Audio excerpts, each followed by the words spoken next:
That's right. That's Monday's show. We got something coming up for the election eve. Okay, so here is 2395. I'm going to zoom in on that a little bit more. Give me 1 second here. Oh, for Pete's sake, what'd I do? I hit a button. Okay, here we go. So when you click this first link, come on, really? It's because I'm trying to zoom in on it and it's going wonky. Shoot, come on, you turd. Really? We'll have to come back to it. We'll come back. I don't want to get sidetracked. We're going to cover this stuff.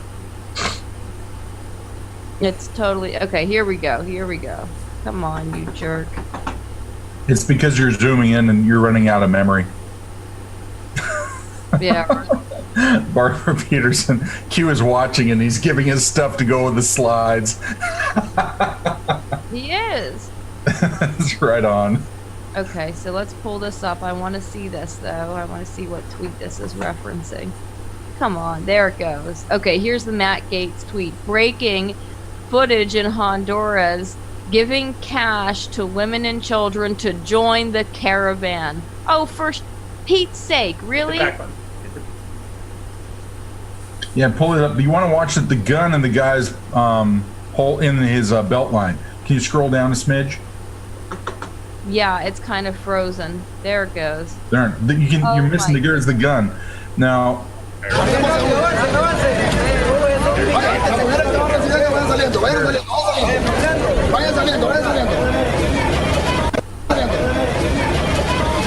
There it is. Oh boy, y'all saw that gun? Let me get it. He's MS-13 for sure. There's the gun. The MS-13, per a report we covered last Thursday from Sarah Carter, is marching. Yeah, there you go. Is marching behind the caravan to keep the women and children marching in front, and they are armed.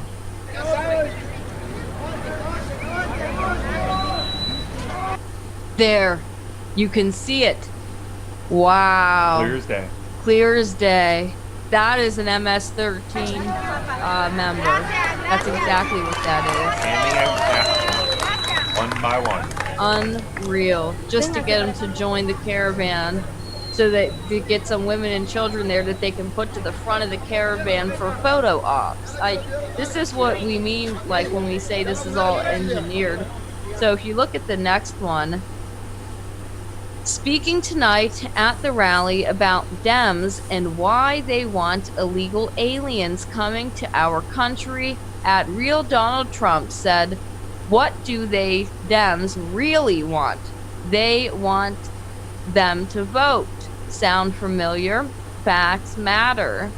And this is the Q post from earlier today, essentially saying just that. Right. Very interesting. So here's the president once again echoing QAnon.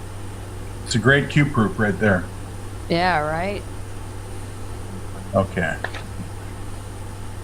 So MS-13, well, we have some updates coming on that next week, as you'll see. I will get to that this weekend. I know you're listening, Buttercup, I promise.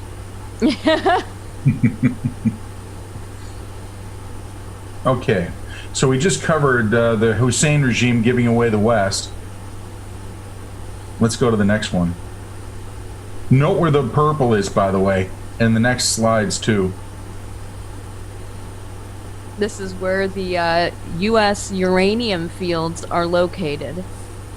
Now what's interesting about this, the darker green are higher concentrations of uranium.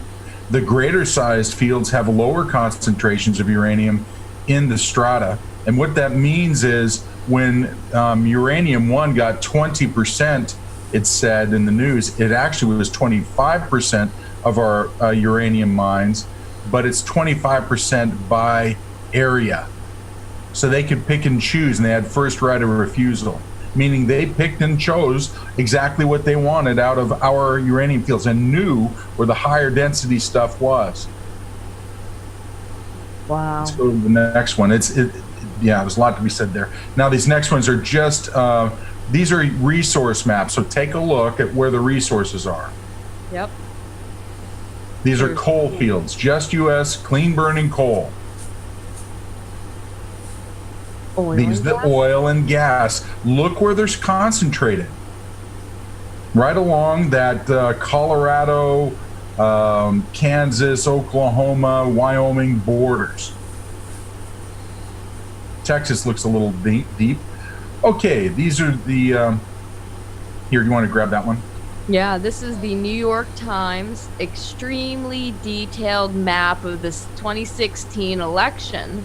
So you can see with the legend at the bottom there, what's the darkest blue is people that are areas that voted plus 5% Hillary Clinton. Or more, right? Or more. And then if you'll see the lighter blue, like the sky blue color, that is those that voted 2% Clinton or more. And then you'll notice the white areas where there's a white square. That is where it was a tie between 0 and 0.2%. And then everything that's kind of that pinkish color is where Trump got 2% or more. And then that dark red is where Trump got over 5%.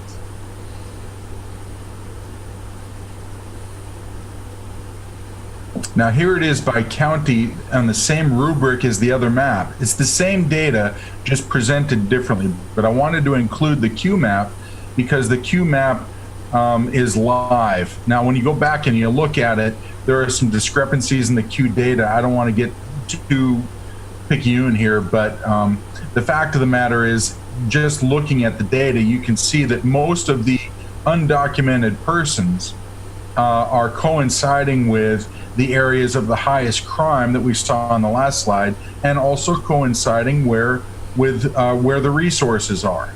Isn't that peculiar? Yeah, exactly. Now here are the payloaded text. We were looking at this a minute ago, so we'll go to the next. Here's an overlay of the resources and also the attacks. And you will note about 80% of the attacks happen in the American West. And there's a reason for that. And then there's Aztlan, which is the... Aztlan, yeah. Aztlan.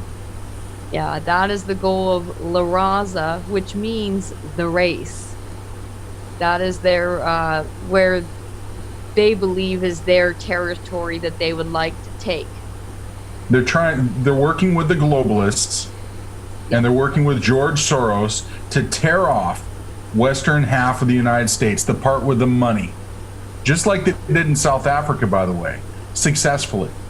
Oh, yeah. They tore that apart, and they did exactly this there. So they practiced it and perfected it there. And ultimately what they're looking for is full spectrum dominance of a Luciferian world. That's right. So let's, if we can, globalists have redrawn the map of the North American continent. You want to go back up? Except there is no United States in their new map. That's right. Yeah. We want to go back up to where we left off in the queue. I think it's like on slide, ooh, I forget which one. 18, 15, something like that. Yeah, Reconquista is the repatriation of Southwest to Mexico. That's part of the La Raza plan. This is not a mistake. This is a concerted effort. It is a long-term plan, and it's going to fail.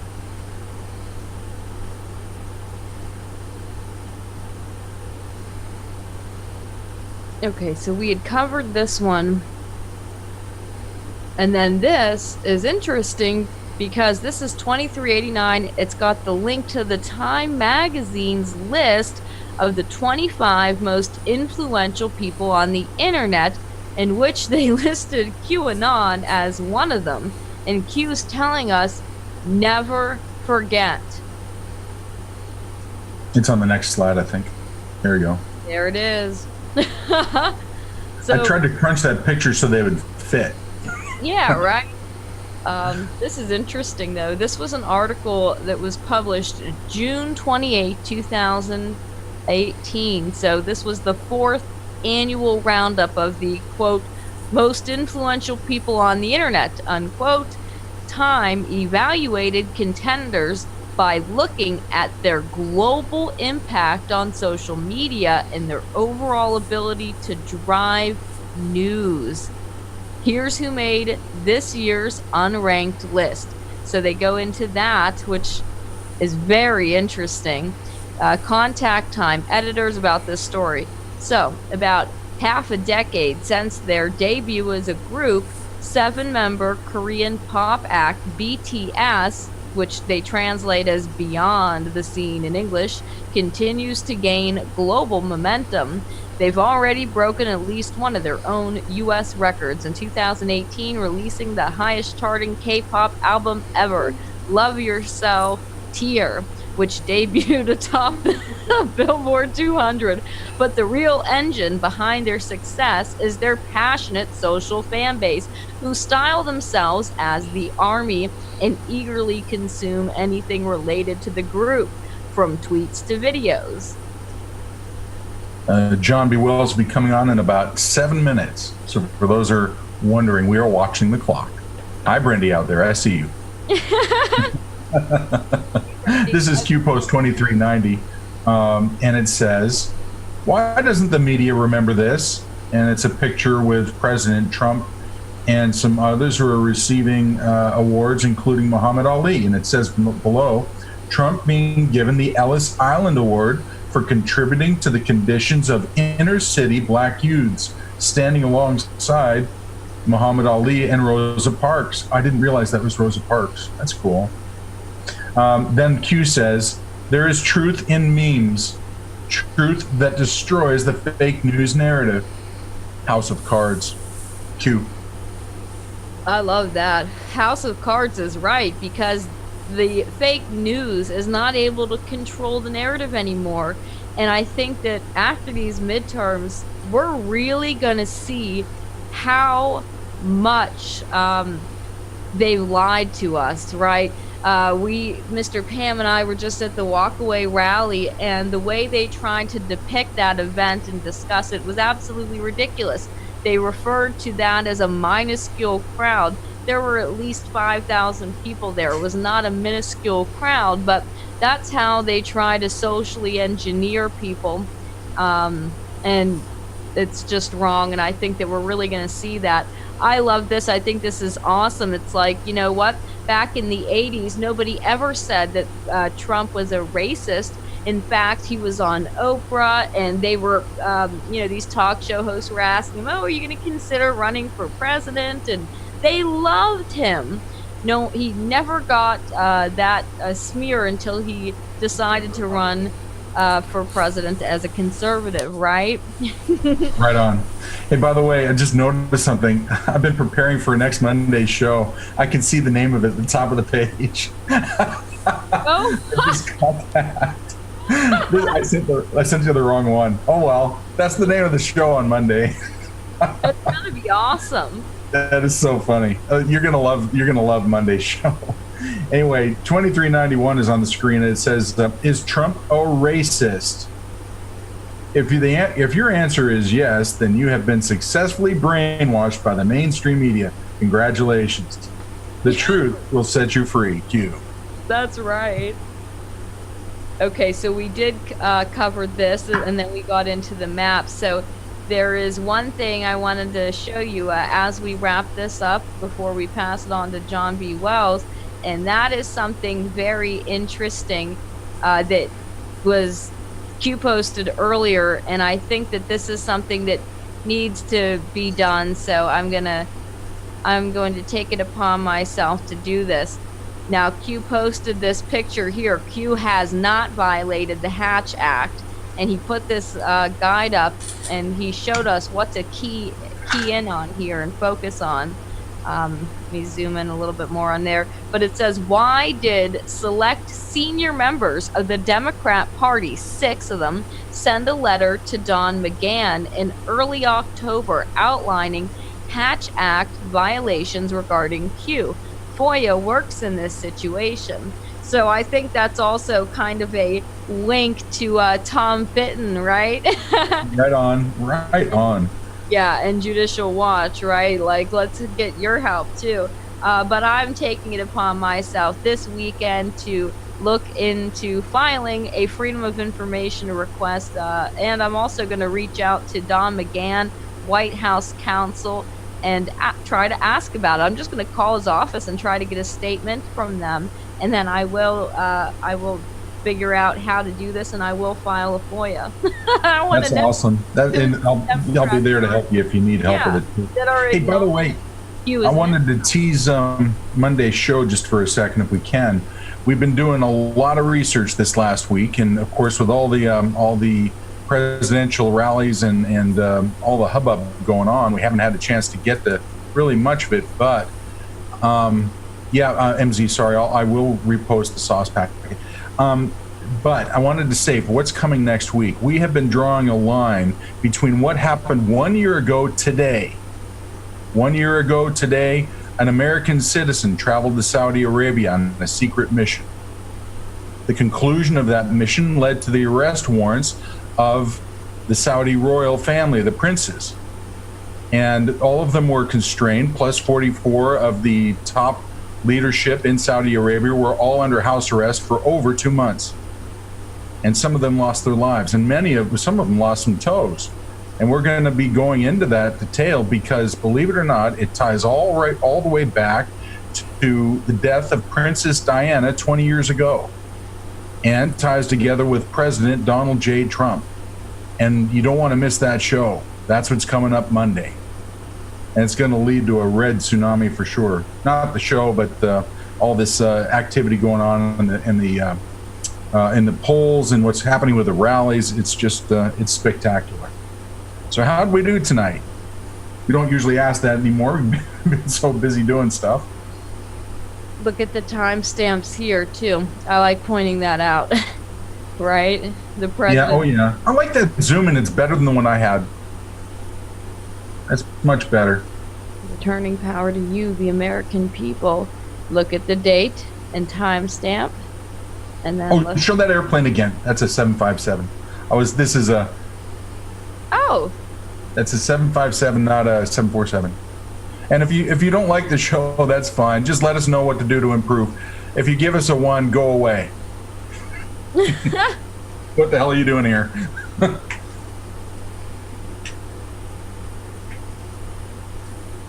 I love that. That's so cool. And what an awesome proof to leave off the show with. So with that being said, we now turn the show over to John B. Wells. Look at that. We actually did it on time. We should get a chocolate bar. Buttercup, if you're listening, where are the Reese's? She hid them from Good Talk. I know. I was looking for them. That's awesome.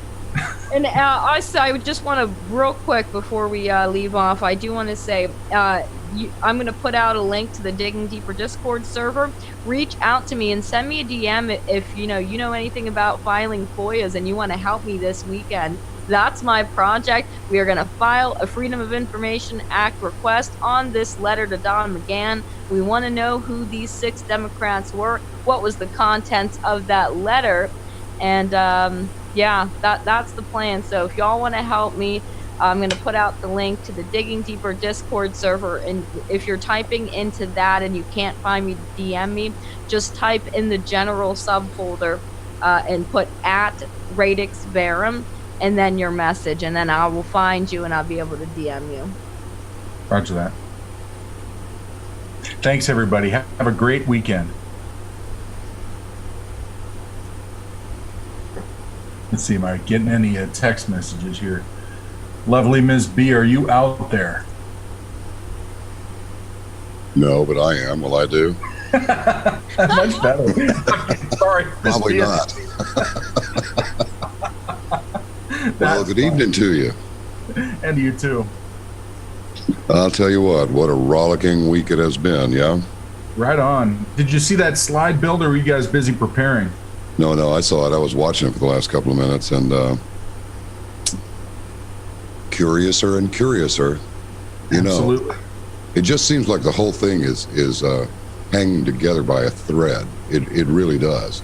But the most telling part of all of it, you know, James O'Keefe over there at Project Veritas.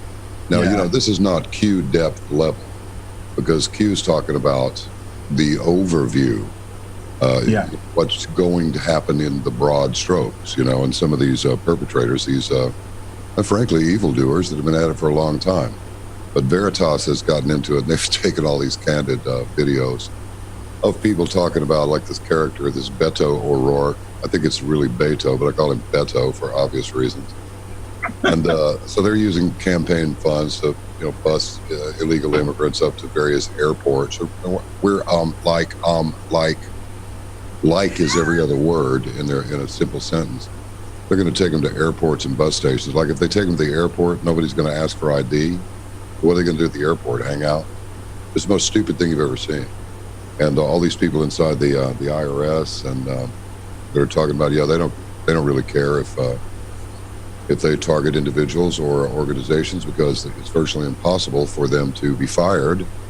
And what makes it even better is that they have a very generous time off policy, because they're unionized at the IRS. The IRS is unionized, okay? And what they do in their off time, when they call in sick or something, can slip away, is at least the ones at O'Keefe, Sir James O'Keefe, I knighted him myself. They're going off to do Democratic Socialists of America activist work. And then on the days when they absolutely have to work, they go back to work at the IRS.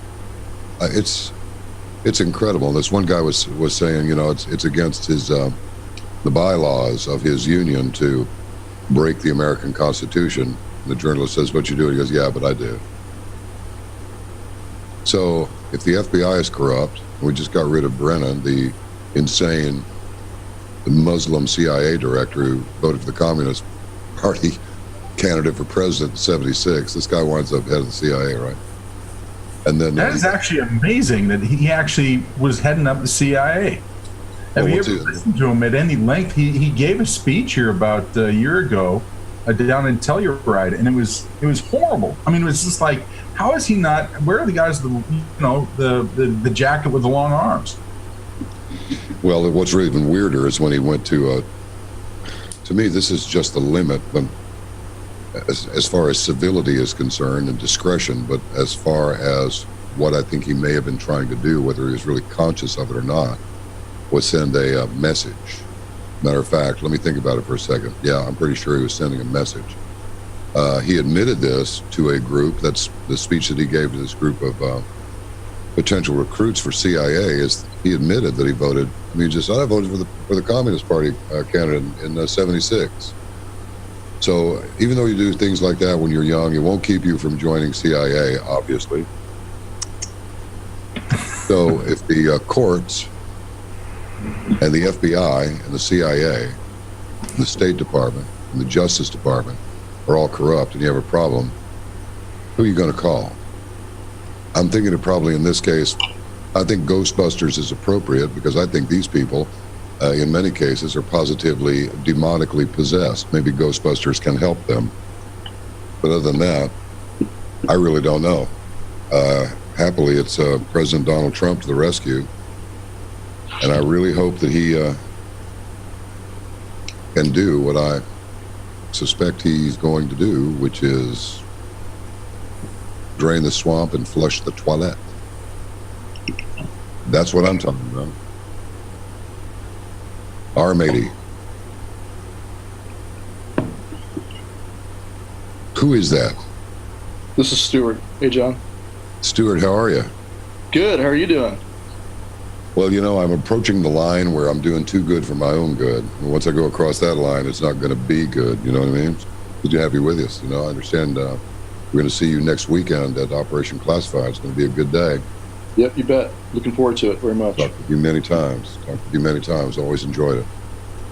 Thank you. Well, where you been since we last talked? What's going on in your world? This is very casual. The only thing that's missing is the couch and our feet up on it. Well, I'm still in Florida. We have been here for 3 weeks now after Hurricane Michael hit here. and just helping all we possibly can. We're wrapping up our operations down here. Tomorrow's our last day out, probably, escorting a medical clinic.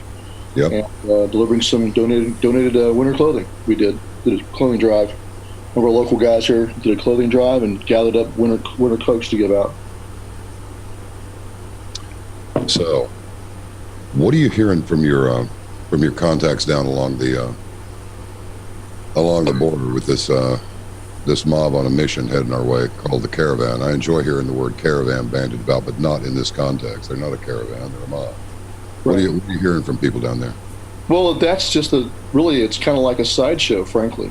I mean, the day-to-day flood across the border, like we heard yesterday in California, that there's 500 per day that approach entry points claiming asylum, claiming that they're eligible for asylum and seeking asylum. That's going on every day. So while everyone's focused on these caravans, which is, I understand why they're focused on them because they're newsworthy, but day to day, it's already happening 500 a day in California alone, let alone Arizona, New Mexico, and Texas, that are doing the exact same gambit every friggin' day. So 500 per day crossing in California alone. Not to mention all the illegal crossings. So, these caravans, and this is the problem with the Trump administration, is they're focused on these caravans. The military call-up is just support, and it's only focused on the caravan that does nothing to stop the day-to-day crossings that are happening all across the border. So it's very frustrating, actually. Not only is it frustrating, but I'm thinking at this point it's just downright dangerous because, and who can deny that it is? It's absolutely unconscionable to me to even consider the reality that we have. Let's not even say half the country. We're divided, 50-50. No, not really. Okay. Politically, maybe so, as far as the parties are concerned. But how about the ones who aren't diagnosed, so to speak? That any group of American citizens at all, of any percentage that's measurable, so they show up on anybody's scope that's paying attention to any so-called activism, or any people who are vocal in their opinions, how anybody can think this is all right is absolutely beyond me, and I can't think of anything that can be going on here other than a willful destruction of the country.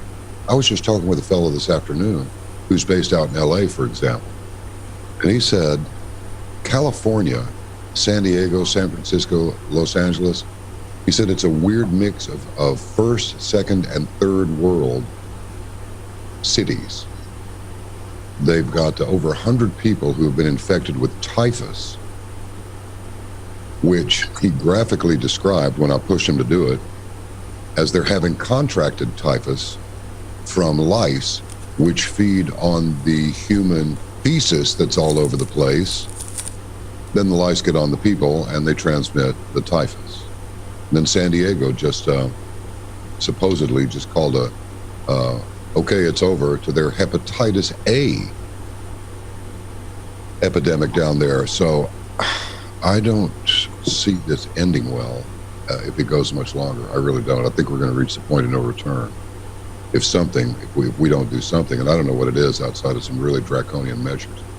Do you imagine that there is any, I say imagine as if you're just sitting there, I don't mean to use that word as a pejorative. Can you envision any solution short of hardcore draconian measures that would stop this before we reach that point of no return, Stuart? Well, the only thing that can be done right now in the face of, it's a coup is what it is. And it's very similar to the bailout of the bankers. Even though the vast majority of Americans opposed it, it was still done by the you should call it the intellectual elites in both parties. This is very much the same. Most Americans are in favor of securing the border by overwhelming numbers. And yet our political bosses on both the political left and the so-called right are both in unison in leaving the borders wide open. The only thing that's going to stop it right now is President Trump using his powers as commander-in-chief to call up the militia, which is us, the people, along with the military, put it on the border and seal the border, which he can do right now. And I don't know why he hasn't done it yet. It's entirely within his scope of powers as commander-in-chief to stop this invasion. These are military opponents, they're cartels, the jihadists, MS-13, all of our military opponents, and they're taking over this country the same way they do in Mexico, right along the border. You already have entire towns and counties being taken over by the cartels. That's just a fact. So he should just go ahead and deploy the military as they used to be back in the day when they were chasing down Pancho Villa. The army was on the border, and there's no reason why he can't do that right now. So I don't know why he hasn't done it, whether it's a lack of will, whether it's because he's being surrounded by neocons who are whispering in his ear that he's going too far. But he needs to do it. That's the only thing that's going to stop what's happening right now. That's it. Okay, we have JR in the house, and we have straight shooting. I see a couple of shooters there. Yeah, Miss B's around here somewhere, and she was just in her office a minute ago. We're still trying to get this conference together. I really look for, there she is right there. So I see your microphone icon crosses on them. JR, unmute yourself. All right, perfect. Everybody say hi. Say hello, Queen Bee. Hello, everyone. I'm so happy to be here today. I'm excited for Operation Classify. Welcome, Stewart. Great to see you. Likewise. Thank you. JR, sing out. Stewart, thank you so much for joining us. Excellent to speak with you earlier, sir. God bless. Hey, buddy. All right. Where do you want to take it? You know, we're going to gang up on you a little bit, Stuart. Brendy's going to ask you some questions, and I'm pretty sure JR is going to have John Robertson. I just call him JR because we got a lot of pounds in the crew. Got to split everybody up. I'm pretty sure they have some questions too. So whoever would like to say something, please go ahead and address your question to Stuart. He's here for a little while. I'm delighted to report. So let's get it going here. Okay, Stewart, can I ask you about the Bikers for Trump and the rally to the border? Do you know more what is going on there? Well, I know that, like every other patriot group in the country, they understand the situation and want to do something about it. The frustrating thing is that short of the president taking leadership, it's not going to be enough. I mean, there's only so much that private citizens, as currently organized, can do. And I stress is currently organized. President Trump really should call us up as the militia. If he did that, he would see a wave of veterans in lead. Law enforcement, military would be willing to step up under his leadership and go there, take position first, and then train the others. That's what we need. But short of that, I mean, every patriot group out there has gone to the border one time or another, and they can only go for so long because they have to work, and guys have jobs, etc., and they wind up burning themselves out, and they don't get enough done. So it's going to require the leadership of the president to make a game changer that everyone can see as different, and that will require him to call us up as the militia, and he has full authority to do that right now. And so he should do that, and he should also deploy the military, and not just support, but also combat line units. Infantry and light infantry should be on the border right now. And that would be the game changer. Let us know that he's serious, that it's not just politics, not just a short-term quick fix for these caravans. Let us know that it's time to step up, and then the people would show up in enough numbers to actually lock it up.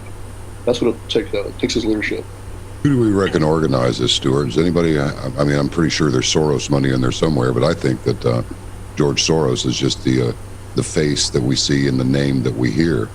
But I think that there are other people involved too. Do we have a line on anybody else who might be funding this? We know the Mexican government is providing bus travel from their southern border up through Mexico, because these people, they don't look to me like they've walked all that far. It looks to me like they look refreshed and well nourished and well hydrated, fairly well clothed. These don't look like ragtag refugees to me. These look like people that planned for a trip and got some help along the way. What are you thinking about this?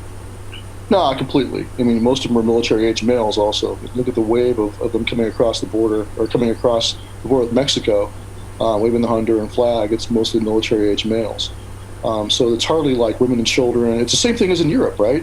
You saw a flood of Muslim immigrants from the Middle East, supposedly refugees, and it was mostly males. And you're thinking, first is, well, where are their families at? Why would they leave their women and children behind if all they're looking for is a better life for their families? Where are their families? Same thing here, it doesn't compute. So what I look at it as is it's basically a military invasion. That's what I see.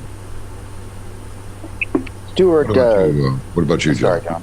Yeah, Oh, no, go thank ahead. you. I was calling on you. Yeah. Thank you. I appreciate that. Two-part question, Stuart. First of all, I don't remember who made this comment, but it was in private conversation.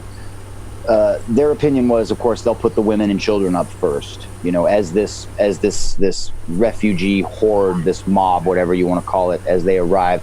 they'll put the women and children. They'll take the, as you said, military age males, and they'll set them back. So those initial optics are all, they all create deep sympathy or empathy from the American public writ large. So your thoughts on that? And then the second part of the question is just for my own curiosity. I understand the president has a special relationship to the United States Marine Corps. So could that or should that play into this border situation? If I'm not mistaken, the president with the stroke of a pen can send the Marines, correct? Well, he can send the entire U.S. military, not just the Marine Corps.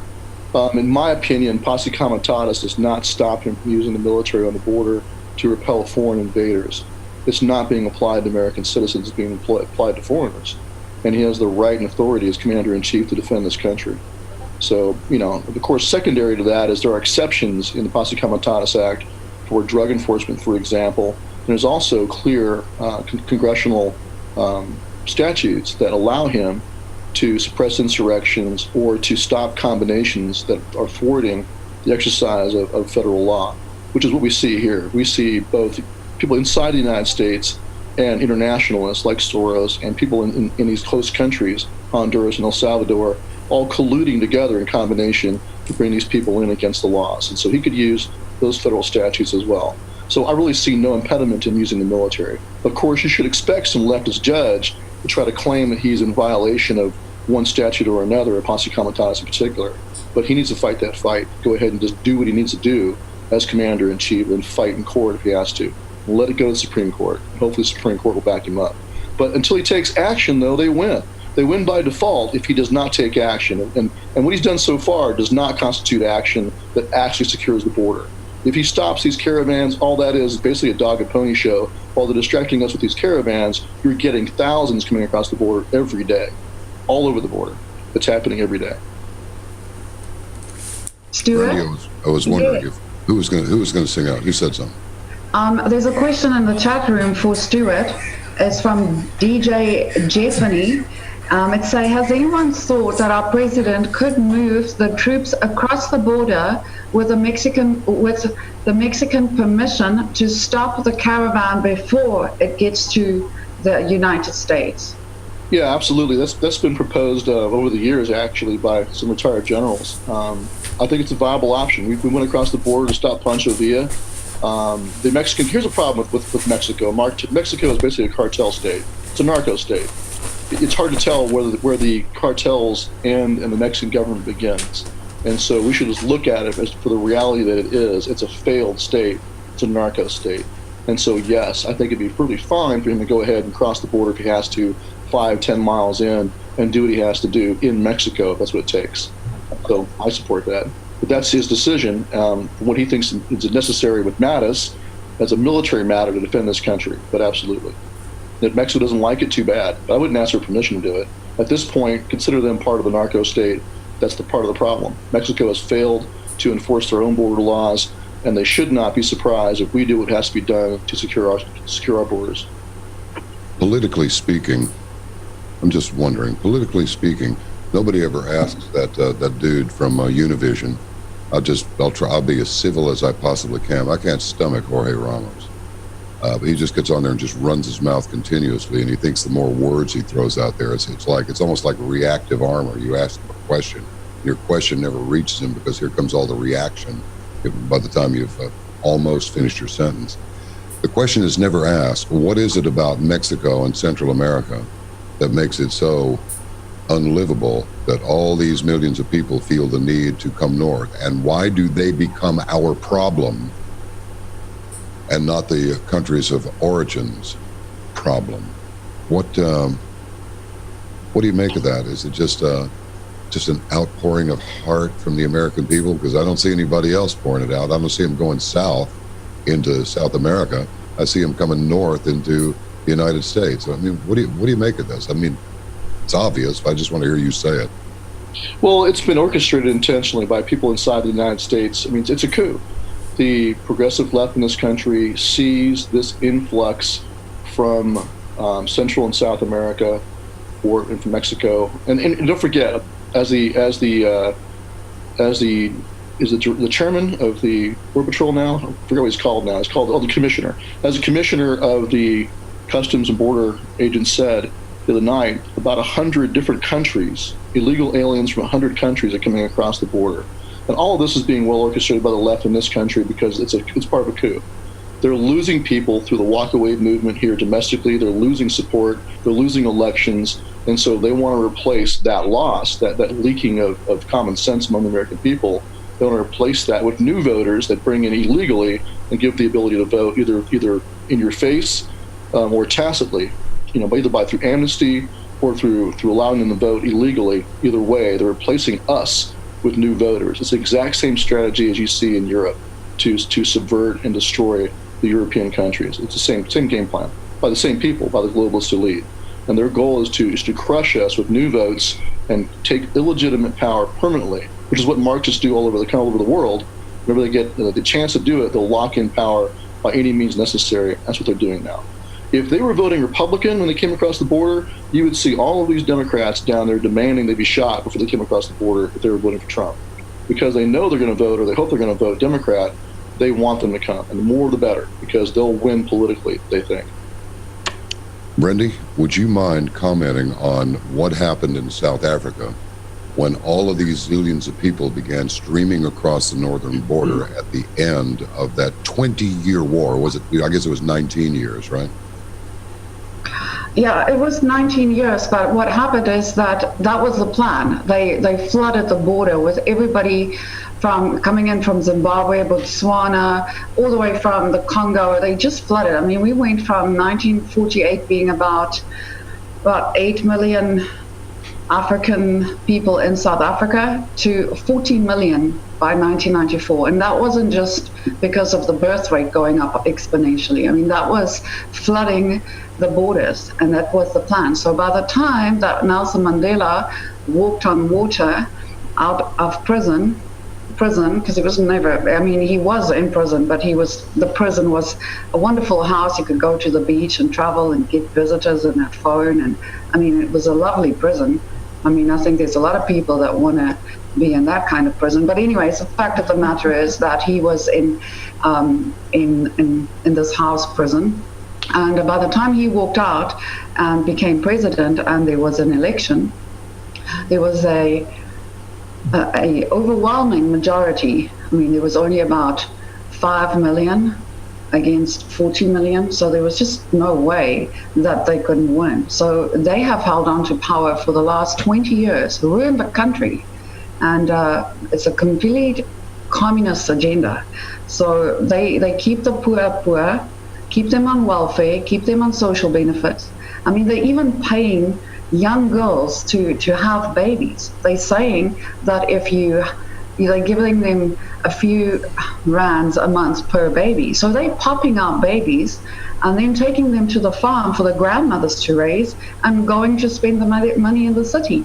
So that's exactly what will happen if you continue to let people flood your borders, because they're coming here for social benefits. They're coming here for the money, really, and to come and live off the taxpayer. And somewhere along the line, the money runs out. I mean, that's not what Margaret Thatcher said. So if we don't stop this, if America doesn't stop this, the agenda is to overtake the country. And I think everybody with a brain can see that. And every liberal with crocodile tears is going to try and push that agenda. Obviously, the ones in power pushing the agenda for their own pocket, and then the ones that follows them as like good little, what do they call them, useful idiots? They don't understand the implication of their crocodile tears. They just don't. Yeah, I agree 100% with that. That's exactly what I see, precisely. But I want to come back to Operation Classified and the bikers. John, are you still here? John disappeared. No, I'm sorry, I'm here. I've been trying not to cough or wipe my nose on camera. I apologize. I understand. Yes, Bikers for Trump. First of all, thank you, Stewart. He's working directly with us, Brendy, to contact Chris, who's generally really amenable guy. He's just super busy. But My understanding, I spoke with a reporter early yesterday morning. Well, I'll just say who it was. I talked to Tracy Beans yesterday morning, and she and I hadn't talked in some time, and she had just spent, Brandy and Stewart, the weekend with Chris Cox and a number of the Bikers for Trump at Brandon Strzok's Walk Away event in D.C. And Tracy reported to me yesterday morning that they were going to put 20,000 Bikers for Trump down on the border. Now we know that fortunately Bikers for Trump has a very significant footprint in the Dallas-Fort Worth region. So hopefully we can attract some of them to Operation Classified as well, because we know that they support Lieutenant General Michael Flynn 100%. Stewart made it, excuse me, when Stewart and I spoke offline today, and he sort of already touched on this this evening, but I'd like to get him to kind of extrapolate on this a little bit. I lived in LA for 18 years, and so I've seen kind of like yourself, Brindy, but to a lesser impact. Okay, we're not talking quite as severe in the results, but nonetheless, in LA, you see this every day. And what happens is people come across, they seek amnesty, they receive a court date, they do not show for the court date, and somehow, and I've never been able to understand this, and Stewart, at this point I'll pass it to you for your thoughts, but they qualify for every benefit in the book. And working in Hollywood, I've had a couple of bad years where I definitely could have used a little help 10, 15 years ago. Don't qualify for anything. Your thoughts, Stewart? Well, it's the same pattern we see in Europe. I mean, it's the same pattern we see in the United States with other groups. For example, in Minnesota, I did a speaking tour for the Republican Party a few years back through Minnesota, and what I heard from all the little ladies there was that they had this influx of people from Somalia who were taking over their counties. And they were coming in, same thing, free housing, every benefit you can think of, preferential treatment for business loans, etc., opening up convenience stores all over the place. And they were changing the current map politically. They were taking over the counties politically, and halal food in the schools, and prayer rugs and everything else being done, just absolute swamping of red counties in Minnesota by this wave of people coming in. And come on, guys. I mean, how many times you got to see it before you realize it's being done intentionally? And it's political. It's both a political and military warfare is what it really is against this country. It is a cold civil war.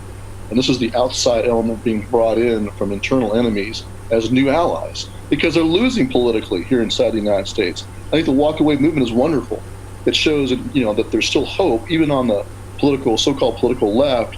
Americans are waking up to the reality of what the Democratic Party is becoming. But their way to fight that is flood us. And so the same thing has been done all over the world. South Africa, Rhodesia before that, all over the world, Europe right now, the UK, is being done here.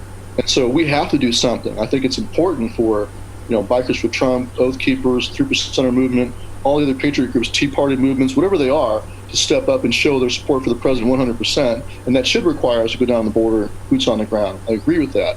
But the president has got to step up and be a leader and take his position in history and do what has to be done to save his country. He needs to be a modern George Washington. If he doesn't do that, we won't be able to do it without him. He's squandering an opportunity right now. He is in the White House for a reason, and we put him there to fix this problem first and foremost.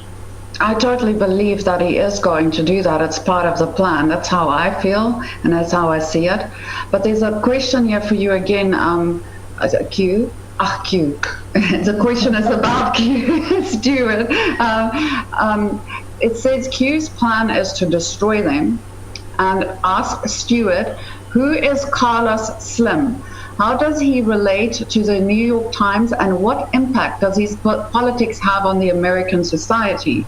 Is Carlos Slim coordinating with the CIA? If so, with whom is he coordinating? Now that disgraced communist John Brennan has been kicked out of the CIA and lost his security clearance, who is Carlos Slim conspiring with now? I mean, that's quite a mouthful, but can you comment on this? Well, yeah, I mean, Carlos Slim is basically the Mexican Soros, right? He's the owner of the New York Times. He's a billionaire. So yeah, well, this is the problem. Is you've got these international elites. I mean, Soros is basically, and I would think Carlos Slim in some ways is the same. They're like, They're bagmen. They're money men for the international globalist elite who are pushing this agenda all over the world. So, how deep that rabbit hole goes, who they are, I don't really have a full picture on that. It's kind of above my pay grade, frankly. Who they're colluding with inside the deep state, everybody. So the CIA, the FBI, and this is the problem, is Trump is an outlier who crashed the party, and they're trying to run the clock out on him. That's what the goal is, I think, is to run the clock out until they can pack the elections enough that they can win a permanent lock on power. And once that happens, once we've had our capacity to correct this politically stripped from us completely, and finally, we will have no choice at that point but to resort to the cartridge box. If you can't use the ballot box, what are you left with? So that's where we're being pushed to. And of course, it's a turning of the screw. It gets worse and worse each time. But if they manage to stop Trump, who is a duly elected president, from doing what must be done, they'll have eroded and destroyed the authority of the positions that they themselves rely on for their mantle of authority. We're not going to accept a third world puppet junta. They think we're going to, but I know we won't. So the question is, really, if they throw us in that briar patch and go all the way to a bald, in-your-face destruction of our political system where we have no correction left, then we'll have to correct it by the oldest means known to man. That's just the way it's going to go. Is it conceivable? I really am. I've used this expression several times. I kind of get a little binge with it, but I really am a glass is half full kind of guy as opposed to glass is half empty. But this is enough to make you downright pessimistic. What if it's beyond that? What if the idea is, you look at some of these cats that are coming across the border, and these people look, you put an AK in their hands, and these guys will raise hell, and they will. Some of them are pretty good shots, too. And I'm wondering if they're thinking, they with the capital T, if the globalists are thinking, listen, this political shift is going to number one, take too long to do it at the ballot box. And number two, while it's taking too long, the right is going to strengthen. Suppose we just set up a scenario where we could have 1,000 little Vietnams all over the continental United States. I mean, these communities, they cover for each other. Example, Mr. Trump said, I don't think he should have said this. Maybe he should have told the guys on the ground this, but, I don't take exception with anything Mr. Trump says except just this once. I wish he had not made the announcement that anybody throwing rocks is going to get fired on. I think it would have been better if he had put it this way and said, anyone coming here illegally who uses potentially lethal force against a member of the military or law enforcement may be fired upon. I don't think he should have said it should be considered to be a rifle, even though technically shooting a rifle, launching a bullet is throwing a rock. You just use the gunpowder instead of the arm for the propellant. What if the idea is to really start a civil war here and the ballot box is the least of it? Well, it's possible, and that's why it's important for us to keep in mind the optics. We're in a cold civil war, and at this point, optics matter. Of course, optics always matter. You want to maintain the moral high ground. I think that our military and law enforcement are more than capable of stopping the caravans without resorting to lethal force, unless met with lethal force. But as John Robertson pointed out earlier, they could put women and children up front, and all it would take is one or two shots, and you could have a situation. So I think it's very important for the president to be very careful about his rhetoric, as frustrating as it is, but try all they can to use the least force possible. But I also think that the great majority of the American people support him in stopping these caravans and then going further. I think if he were to deploy the military in full strength, and I mean line infantry units from the Army and the Marine Corps, I think that he would be supported overwhelmingly by the American people. And I think he should do it. He needs to stop messing around and get it done. So I hope that's his intent. I really hope it is. We'll see. Stuart, can I jump in? John, can I jump in quickly? Absolutely. I heard that the bikers are going to show up at the border, and then they're going to go and show up at Operation Classified and support General Flynn. Because I just want to give a little bit of context here. I mean, John, you've been doing a lot of radio interviews and TV interviews now in the run-up to the conference to support General Flynn and what has happened to him. And today the press releases went out and a couple of articles have shown up on WND and there's a few more. And the amount of hate mail that we have received and the amount of censoring that has just descended upon us just because we are supporting a patriot. And we are now traitors and goodness knows what else. I mean, I have never been called so many names in one day. But be that as it may, the fact is we showed up for Kavanaugh and now we are showing up for General Flynn. It's time that the patriots show up. And the fact that when I heard that the bikers are going to the border and then showing up for General Flynn, I think that is absolutely amazing. And I know that you've been working with Stewart, John, about these bikers coming to Operation Classified. And just, could you tell us a bit more about that? Oh, absolutely. Well, first of all, let me start by saying that we've got a whole thank you, Brindy. We've got a whole host of unannounced patriots who will either be at the conference in total or will join us at the formal dinner for the Lieutenant General Michael Flynn Defense Fund, and I don't think I'm letting the cat out of the bag, so to speak, but I do know that Craig Sawman Sawyer, the founder of Vets for Child Rescue, has confirmed he will be in attendance for the formal dinner. I believe he's bringing, as he says it, quote, a couple of his guys as well. So it'll be kind of a cool thing. There'll be Stewart Rhodes. There'll be the founder of Vets for Child Rescue. In my opinion, as a producer here, 3.5, almost 4 years, two of my primary go-tos for all things military. But then we've got Chris Cox, Bikers for Trump, who represents, and I'll hand it to Stewart momentarily to get some exact numbers, but he represents just this enormous cadre of men and women, family people, almost all of them, as best I can tell. We're not talking about, the Mongols of the 1980s here or the Hells Angels of the 70s. They're just patriots, many of whom have worked in the trades and they know what it's like to see half their paycheck taken.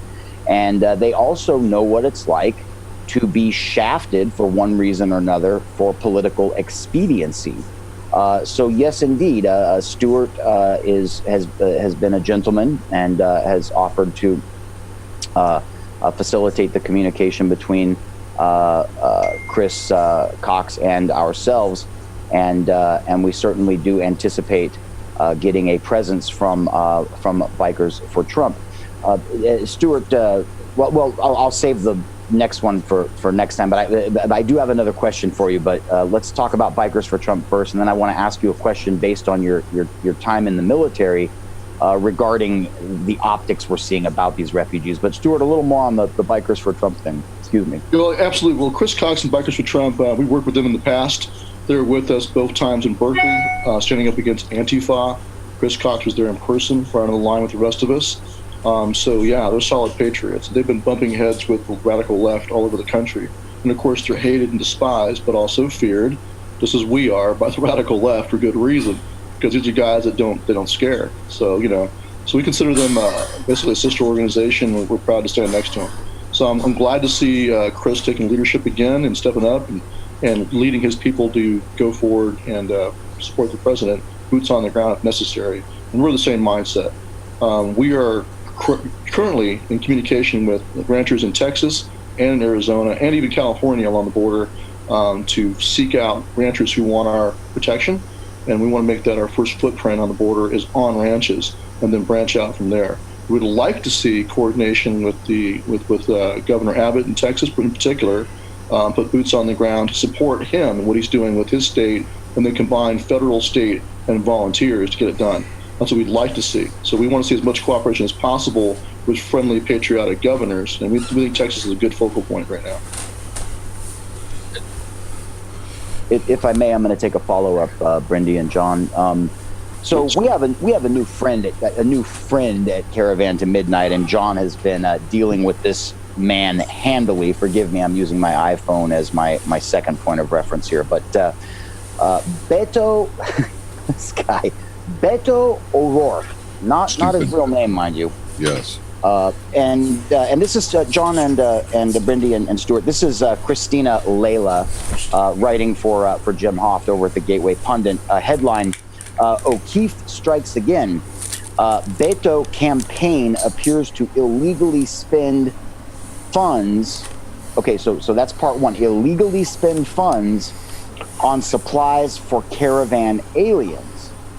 And I'll just give you the quick first piece of this. Well, and transport too. Exactly, and that's where I was going to go with Stuart. And rather than get into this article, since this is sort of an open forum thing, Stuart, I'll hand this to you as a military man. And this ties into a question from our chat as well. One of our chat members was asking Stuart if you would take a moment or two just to talk about your military experience prior to Oath Keepers. But we know, I was thinking about this historically last night. You look at the Cherokee on the Trail of Tears. You look at the Army personnel on Bataan and Corregidor and what became the Bataan Death March. When you see 10, 20, 30,000 people start to walk in a line, human beings without some form of training typically aren't able to do that. What they do is they clump up and they cluster up in these weird little organism-looking things. And I don't mean to be crude here on Patriot Soapbox, but they also create a significant amount of human excretory waste.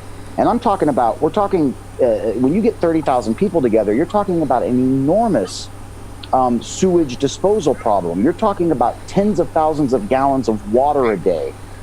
Thousands of pounds of food a day. In fact, Stuart, I'll tie this into your Hurricane Michael relief effort. You saw boots on the ground in the Florida Panhandle, how much food it takes just to feed a group of people every day. So with that, I'll hand it to you as a former military man.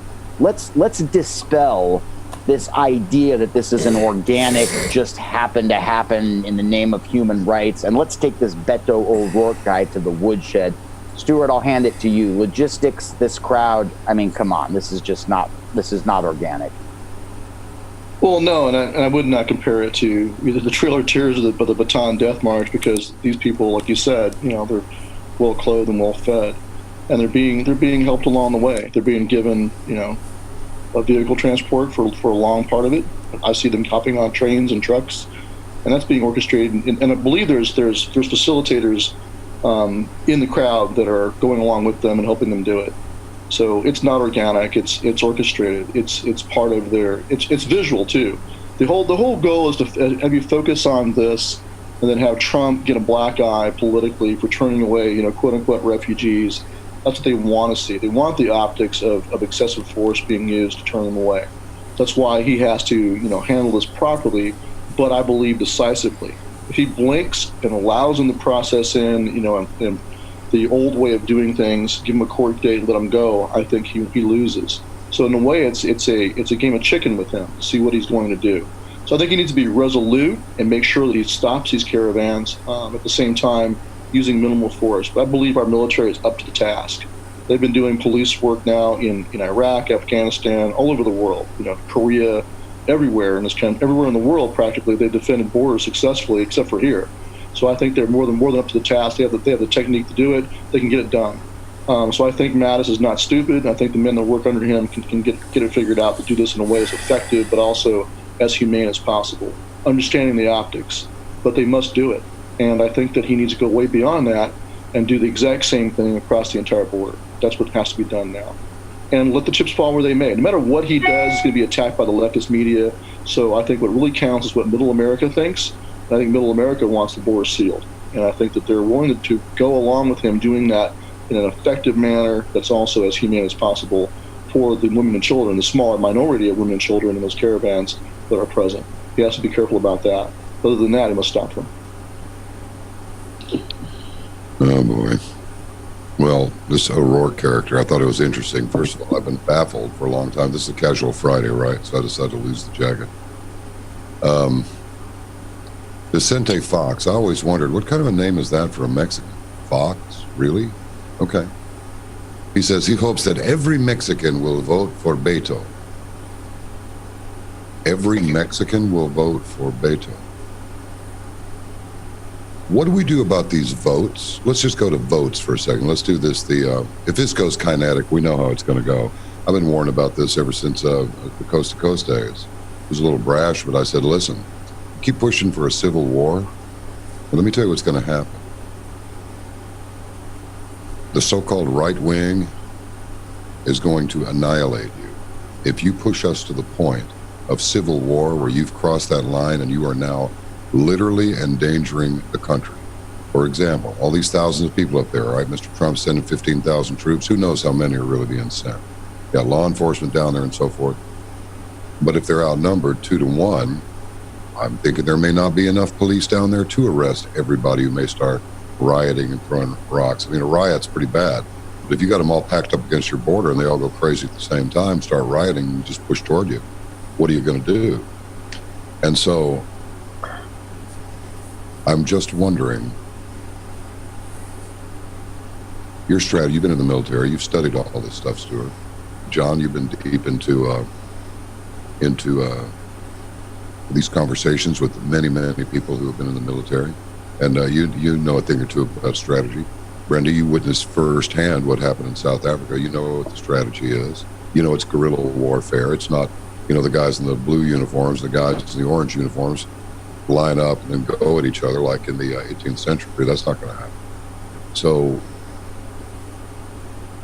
do you believe, I don't want to be irresponsible here or give anybody any ideas either who might be joining our program in progress. We know not who they are. Do you think this actually may go, shall we say, kinetic? I mean, I think there's a strong possibility, but that's just putting it mildly. I think that it will go kinetic. Do you? And I hope you say no. Well, do you mean this current caravan, or are you Yes. talking about beyond that? Yes, with thousands upon thousands coming up behind it, by way of what we could construe to be reinforcements. Well, that's why it has to be stopped. But I think the best option would be to leap in 5 miles in or 10 miles in and stop it before they're at their chosen point of entry and preempt it. That's the best way to break it up.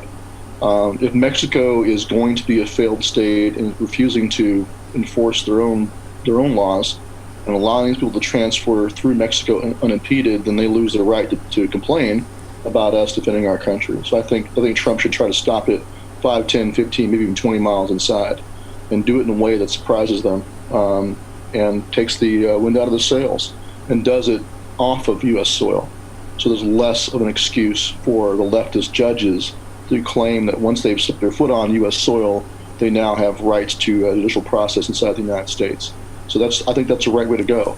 I think it's a mistake. I think some people on the right have been so frustrated they want to, call for going kinetic on our side. I think that'd be a huge mistake. It'd be a massive mistake. It'd be wrong, in fact, for them to do that. So I think they must do it humanely. But there are alternatives. You have crowd control methodology that can be used that's less than lethal, that can be used in this situation. So they should use that.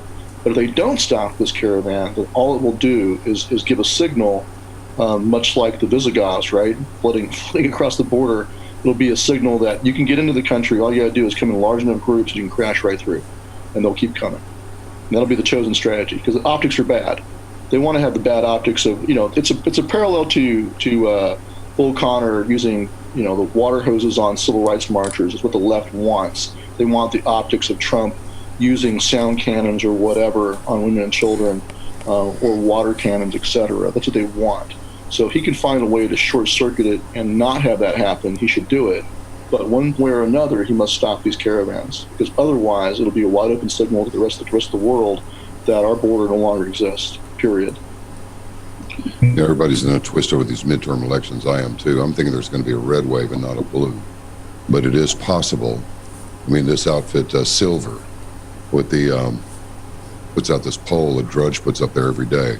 15% chance they'll get the Senate, 85% chance they'll take the House.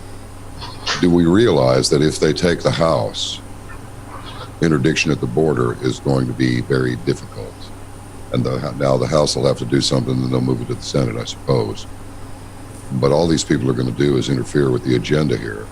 And they're going to go against everything President Trump has tried to do. They're going to reverse everything that he did. And they're going to And can they do anything even if they take the House? That's the question.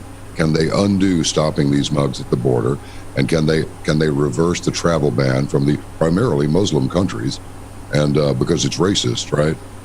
Can they reverse that if they just take the House? Because they're not getting the Senate. No. I think that's kind of a sure thing. I don't think they're going to get the House either. But if they did, could they stop Mr. Trump from doing what he's doing to try and keep these people from coming in? No, not as long as Republicans in the Senate stood fast. But that's the big question, right? But meanwhile, he's the commander-in-chief. He needs to use his powers as commander-in-chief, and he has not done that yet. He's only begun with the support troops, but the 5,200 support troops is not the same thing as what he could do.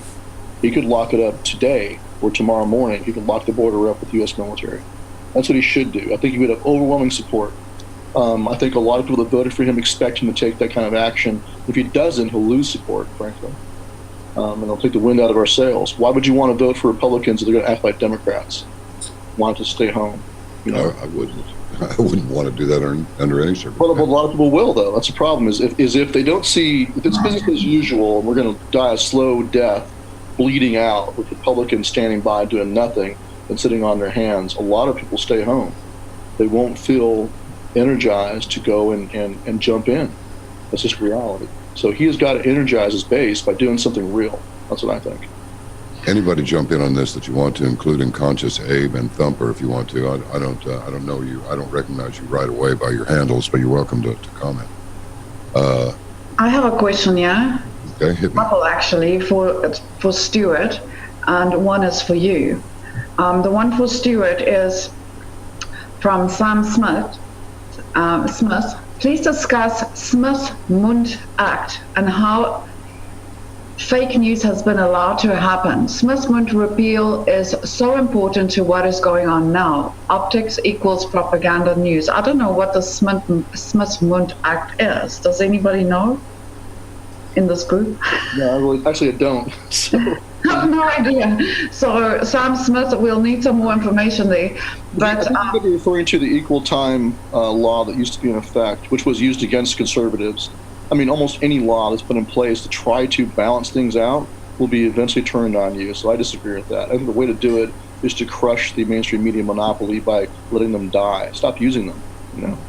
Exactly. And then this following question is for you, John. Okay. Hit me.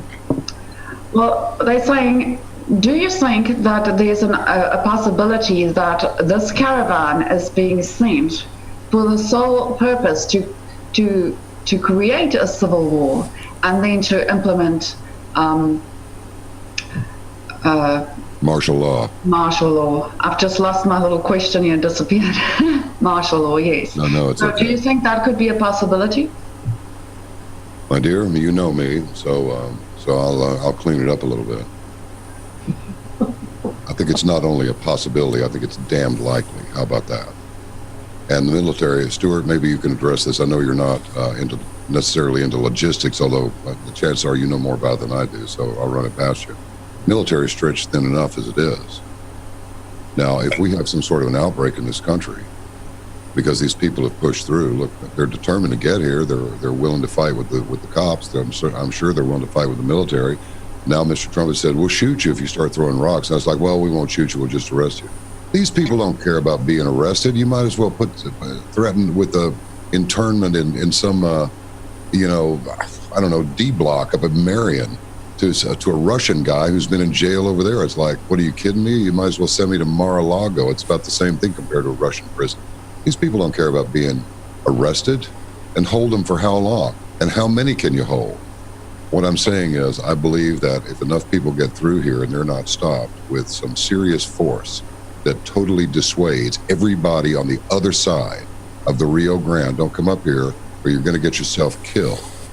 If that is not what these people are faced with, not necessarily that I say, kill them all and let God sort them out, praise him in the name of Jesus. No, I'm not saying that. I'm saying we have to convince them you're going to get yourself killed if you come up here. We are not going to permit an invasion of this country. It doesn't matter what your leftist backers say. It doesn't matter if they tell you that we are going to acquiesce to this. We're not going to acquiesce to this. We will get it on with you on a level you can't understand. And so, yes, the short answer is I believe that's precisely what is happening, and I'll tell you why, and I'll be brief. because it's unraveling for the deep state. Before long, all of the bones in Mueller's closets are going to come rolling out for everybody to look at. Look at Hillary and Bill Clinton. They're over there in Africa talking about how, well, we think it's kind of, wasn't that basically the thrust of the article we read, that they think it's basically all right the way the land expropriation is going over there, because, inclusion and economic strength and all that this could be a good thing. You stretch your military. We're already involved overseas and all over the world, so now you got them down on the border, and now you have a bunch of bugs come up through here and start problems, and the National Guard can't carry ammo. There's no conscription. It's not like anybody's going to be drafted. I think it'd be about 60 days before our ability to contain these people, combined with our ability to keep more of them from coming in, would be stretched to the limit and at an extreme. And I use the word extreme. I think we could be looking at a draft to get enough soldiers to be able to stop this, unless something really harsh is done that sends a message, don't do this, or something bad is going to happen to you if you do. You cannot rush our border and storm our country and then expect for your Democrat friends to hand you your better life. Your better life is not our problem. Our forefathers and foremothers already lived through working on making a better life here. What is the problem in your country? Maybe instead of storming our country, you need to storm your government offices. Oh, but you can't do that, can you? Because if you do, the military will turn their guns on you. So why should we be any different? Well, because that's not who we are. Oh, really? Well, the United States of America didn't get to be the greatest country in the world by asking nicely, did it? It doesn't really make any difference at this point who screwed who over, whether it was Eisenhower or Roosevelt or Truman or whoever it was. We can't be responsible for anything but what we're dealing with right now. And if it's like, well, we're really sorry what FDR did 70 years ago, I'm just pulling that out of the air. But we're really sorry that we had slavery 150 years ago. Should we show our bellies? I mean, we got to play this from where it lays, or we're not going to have a country, let alone a nation. So yes, I think they are coming here because the deep state is desperate. They're all being exposed. They're going to be facing these unsealed indictments when they're unsealed. A bunch of them are going to wind up in Guantanamo, and a bunch of them are going to wind up going from a concrete cell to a courtroom for 10 years before they're even begin their trial. They know this. They've got nothing to lose. And you know their behavior, you know their mentality, you know the psychology of their operations. They're not going to have their assets seized and be put in prison without struggling like a bunch of drowning gigantic rats in a toilet that you're trying to flush. Now, if that's too strong for some, then I apologize, but it is what it is. And these people are stronger. Their will is stronger, I believe, than ours is right now. And I'm afraid we may have to take some real pain before our will is stronger than theirs. You want to take over, Stewart? Yeah, I think it'd be a mistake I understand your frustration, but I think it'd be a great mistake for Trump to take off the gloves and use lethal force to stop this. I think he needs to stop it, but I believe he does need to stop it with minimal force, because otherwise he will lose the moral high ground in the eyes of many Americans who he needs to win over, and I mean across the spectrum in the United States. And one thing we got to guard against is a race war, which I think the left would love to have. So we don't want our patriotic Hispanic Americans, and I've got some of my family, for example, to believe that, what the left is saying about Trump, that he's a racist fascist, is really true, that he lit up, brown women and children from Mexico who were just coming here trying to seek asylum. That'd be horrible optics and could lead to a race war in this country. So I think to avoid that, he needs to use minimal force, but still do it. I think he can. I think our military is more than capable of stopping them. The message should not be, if you come here, you're going to be shot. It should be, if you come here, you're going to waste your trip. You'll have walked all those miles for nothing because we have locked it up physically. You simply can't get in. That's why I am starting to agree with Mike General Valley, a retired general from Montana, who I believe first proposed that we go 10 miles in. Now, he has gone, I think, too far and advocated use of lethal force to stop it. I think that's a grave mistake. this country is divided politically. What we don't want to do is send a signal that we've crossed the Rubicon into racial, I guess you'd call it racial genocide. And we don't want the perception among those who are of Hispanic descent in this country. That's what the left would love to have. Frankly, they would like it. Radical communists would love it if Trump were to use lethal force and kill a bunch of people trying to come into the United States, because they could say, see, we told you he was a Nazi. We told you he was a modern-day Hitler. And they would like that, because they would say we'd get the civil war they want along racial lines. We've got to avoid that. Stewart, I feel you. I hear you Sorry, loud and clear. The other part, though, is that it's already a race war because they have declared that we are the racists. Right, but not every Hispanic American believes that. And I can speak from my personal experience in my own family. The Christian conservatives, gun owners in California, they don't Sure, believe there are always exceptions. I'm just saying.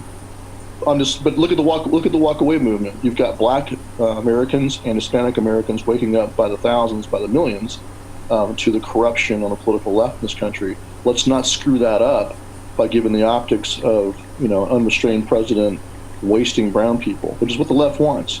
I believe they want that. I think quite a few of them at the top levels would love nothing better than a bloodbath on the border to point to and say, see, we told you he was a modern Hitler. Like Bull Connors with the water cannons, but times 1,000. So let's not give them the optics. Isn't it funny? They're the ones that are throwing the rocks. We're the ones that have to be diplomatic and careful. It's like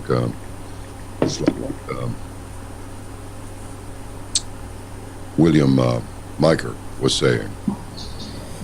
It seems like the ones on the right are the ones that follow the rules, but don't have the money, and the ones on the left don't obey any of the rules, and they have all the money to fund things like this ridiculous operation. Where do you come up on this, Brendy, John, anybody? I have a comment on that, and I agree with Stewart, because coming from South Africa, I'm just bringing my little bit of knowledge or my frame of reference to the situation, because it's a very similar situation that I see play out in front of me that I've just come away from. And the whole idea about South Africa is that it's black against white, because that is what the media was teaching people. And it's apartheid and all this horrible rhetoric and names that they have, racism, sexism, this. I mean, they've weaponized so many words that, previously, 100 years ago, if you looked it up in the dictionary, it had a complete different meaning to what it means now. Whiteness, even the word whiteness, it used to be a color, or the lack of color for whatever reason. That used to mean that it was white. Now it means that you need to, instantly feel some form of white guilt because of something. In my country, they are screaming, you need to cut the throat of whiteness. Whiteness is now also weaponized. The point that I'm making is that the media has created a monster and a narrative, really, because if you look at the people on the ground, and I've said this many times, when you go to a restaurant, when you get on a bus, or you're just out in the street meeting people, do you make a mental note, oh, there's 2 black people over there, there's an Asian, here's 2 white people? Nobody really is in a racism mindset. Nobody on the ground as Americans or as a nation really in this day and age consider, oh, I'm speaking to a black person, or I'm speaking to a Japanese person, or you're speaking to a fellow American. And that fellow American is feeling the exact same thing.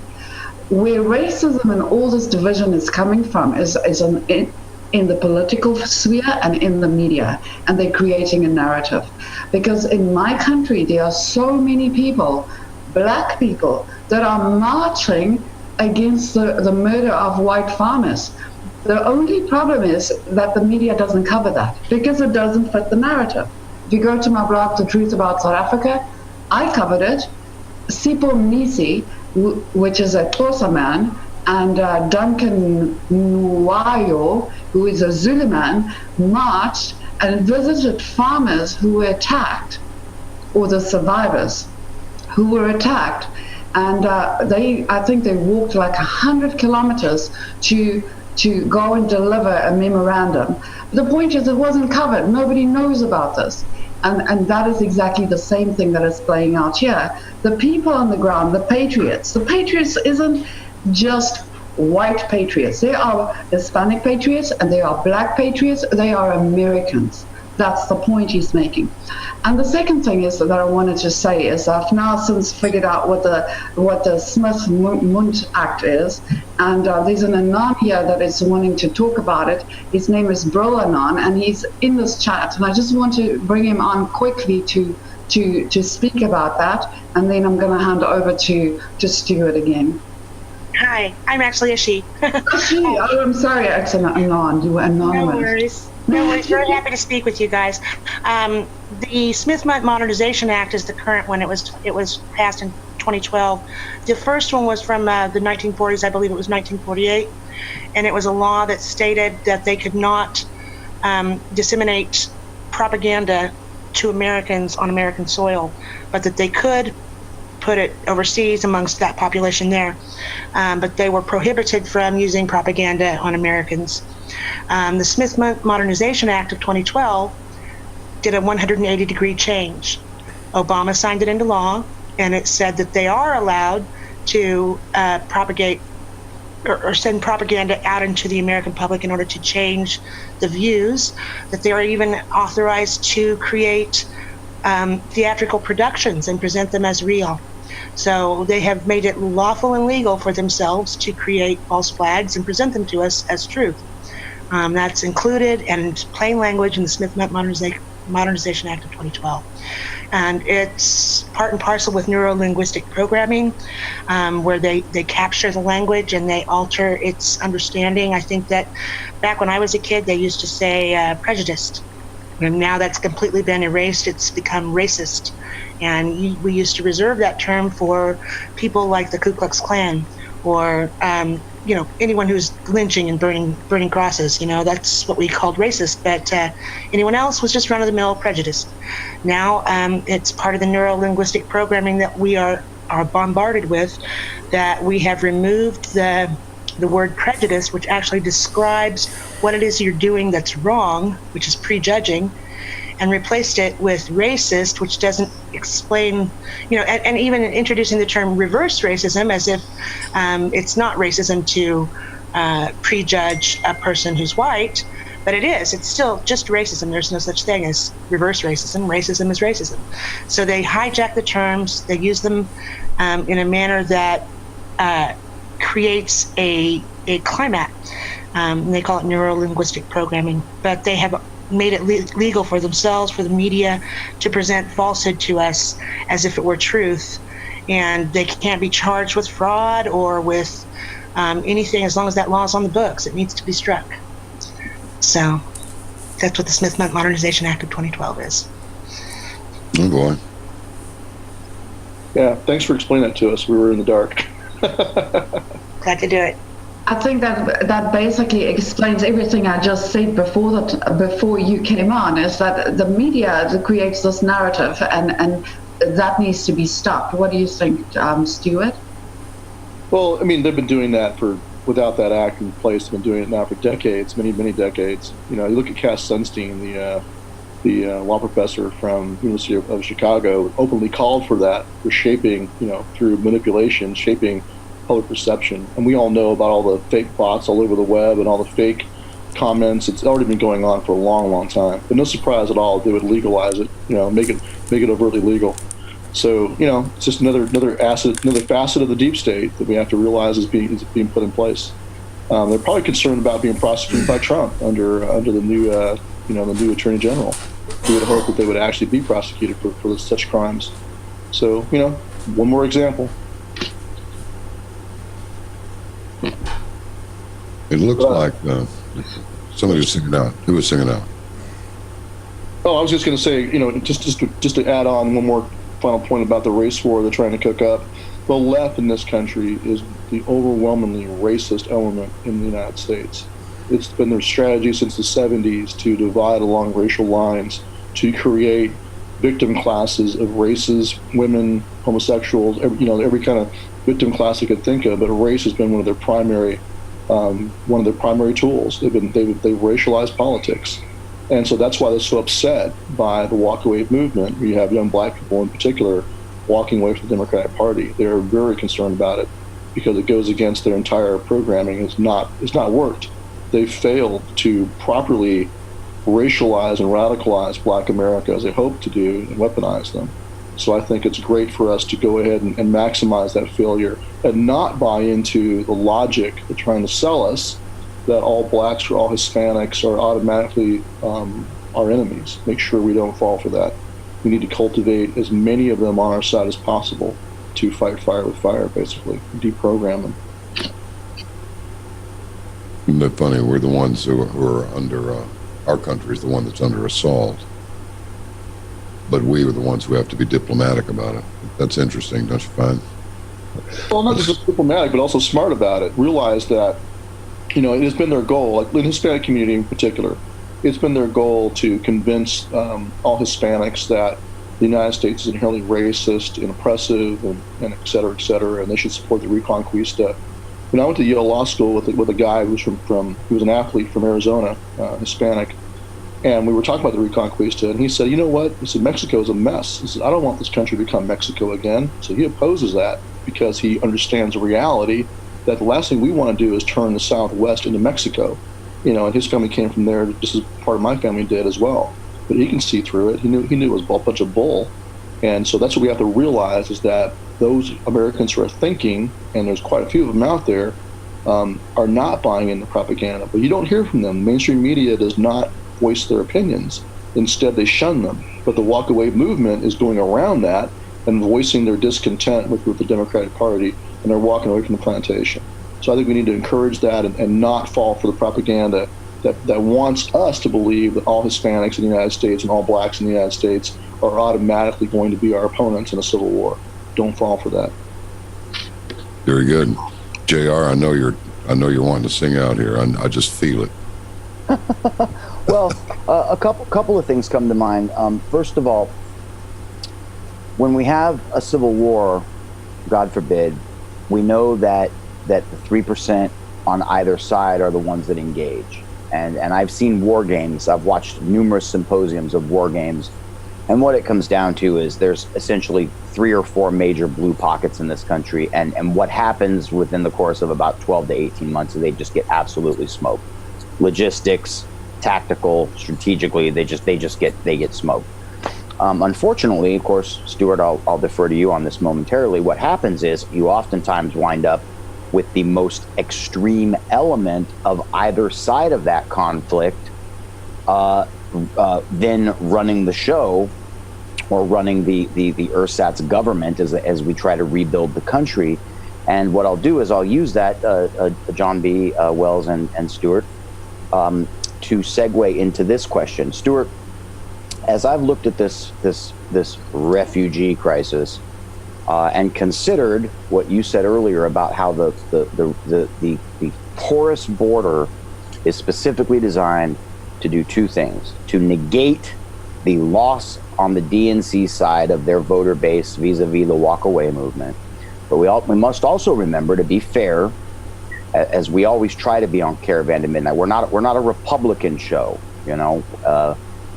What we're doing is we're looking for truth, and we know, John B. Wells, I know you know, and I know that the corporate side of America, many of them, most of them vote Republican in the upper echelons.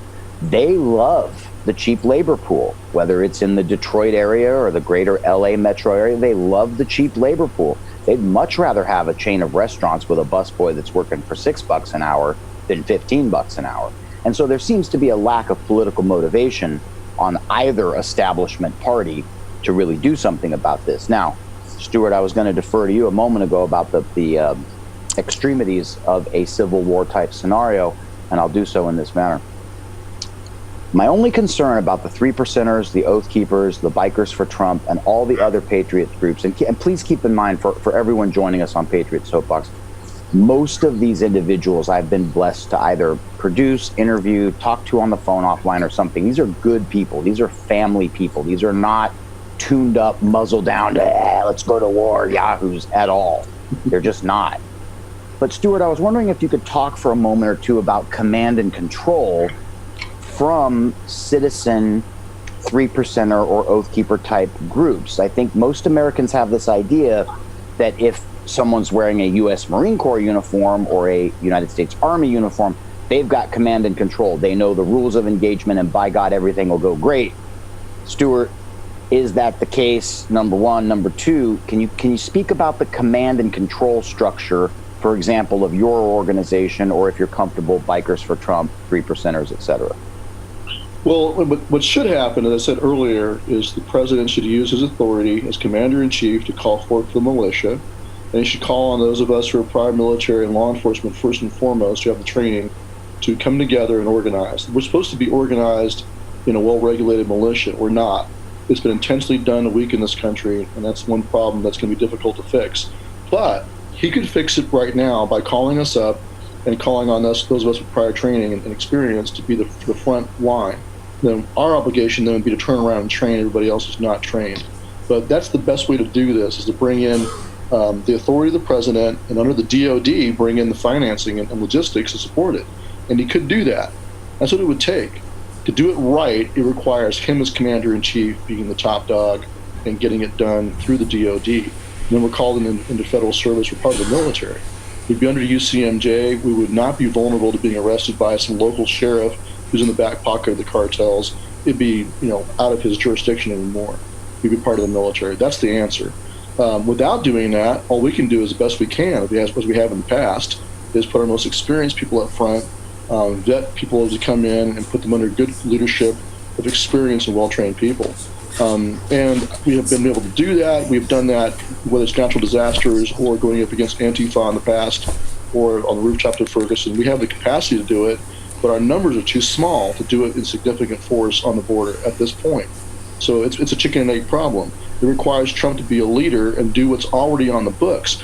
Congress does not have to authorize calling forth the militia. The president has the authority to do it right now. Under statute, the National Guard is considered the regulated militia, or the organized militia. And everybody else in this country of military age is considered by statute to be the unorganized militia. He can call both up. He can call forth the National Guard and the Federal Service, which he should, and he can call forth the unorganized militia, which is the rest of us, into federal service and organize us into units. We should already be organized in every state. We're not, but he can do it himself as the president right now. That's what he should do. In fact, we're encouraging him to do just that. We're putting out a petition, should be up in Monday morning, calling on Americans to sign up and say, yes, if the president calls us up as the militia, we will serve. And I think we need to step up and make sure he knows he has support to do that, and encourage him to do it. That's what I would encourage Chris Cox, others who have his ear, and Bikers for Trump, to get him to see what's in front of his face. It's right there. All he has to do is use it, and he could do it now, and he should. This is interesting. This is going to get a little bit messy.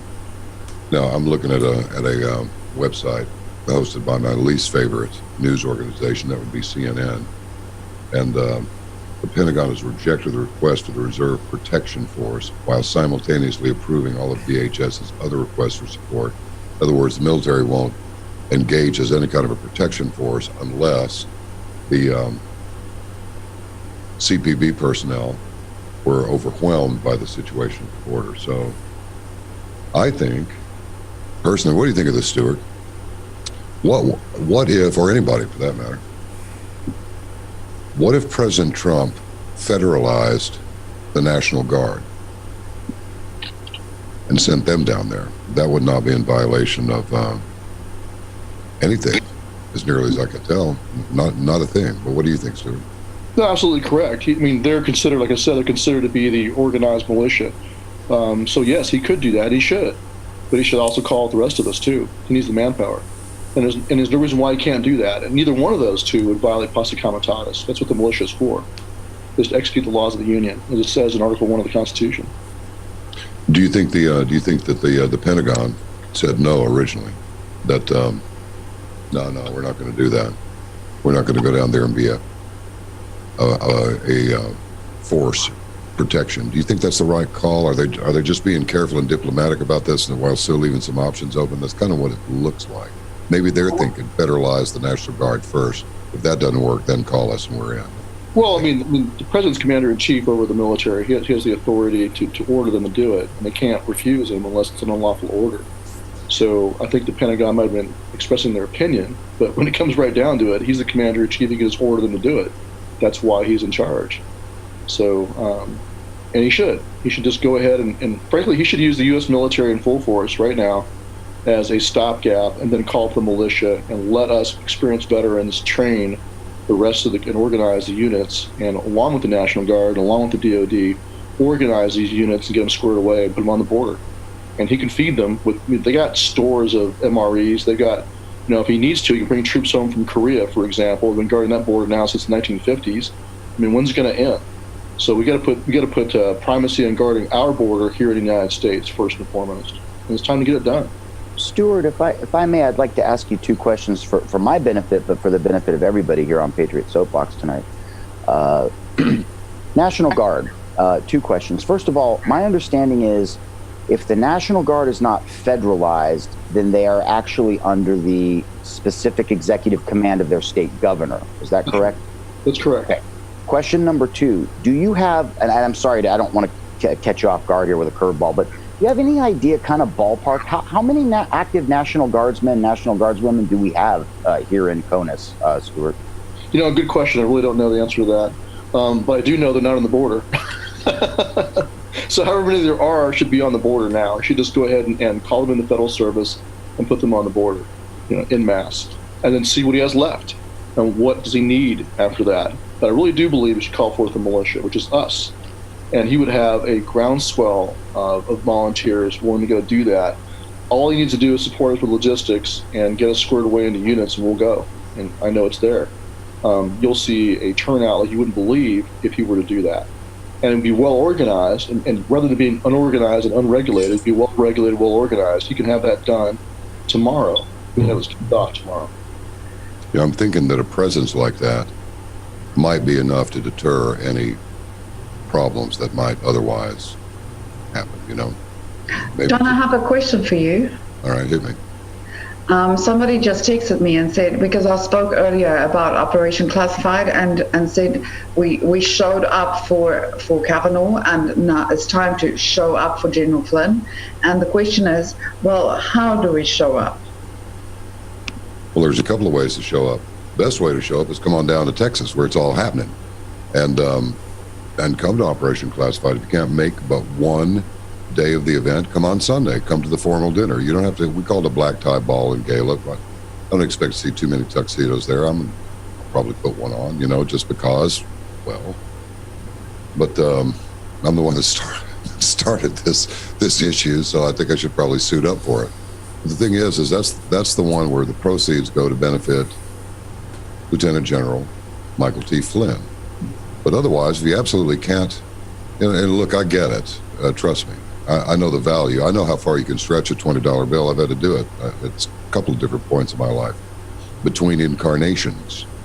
But look, this is the best deal that we've got going right now, because Caravan to Midnight is run by its members. That's who keeps us going. We don't have ad rolls. We don't on the website. We don't have any sponsors. We've got a couple of angels out there that help us out. And one of them's named Jim, and he knows exactly who he is. And but that's pretty much it. He's helped us out regularly, but it's not enough to support the operation for a month. It's just not. So our members do it. We have over 1,000 episodes in archive right now. It's $60 a year to join. So at over 1,000 episodes, there's less than 6 cents a piece for them. Now we have a live stream going for people who absolutely positively cannot make it for whatever reason. Maybe, for whatever reason.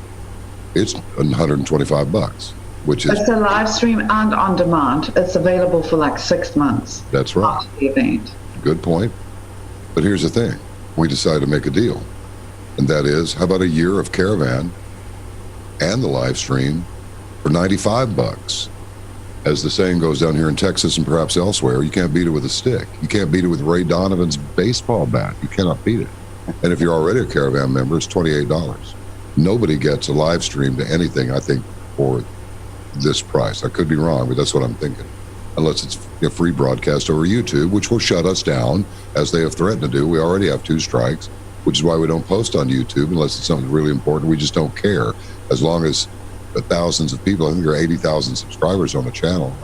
Isn't that approximately correct, Queen Bee? I think we're up into the 90s, aren't we, Brendy? I think we're 90, 93 Yes, or something like we that. are. But I mean, John, also, I mean, it is great. I mean, Operation Classified is obviously one of the components we can show up. But also, somebody just said here that if these bikers for Trump show up and other people show up and to protect our border,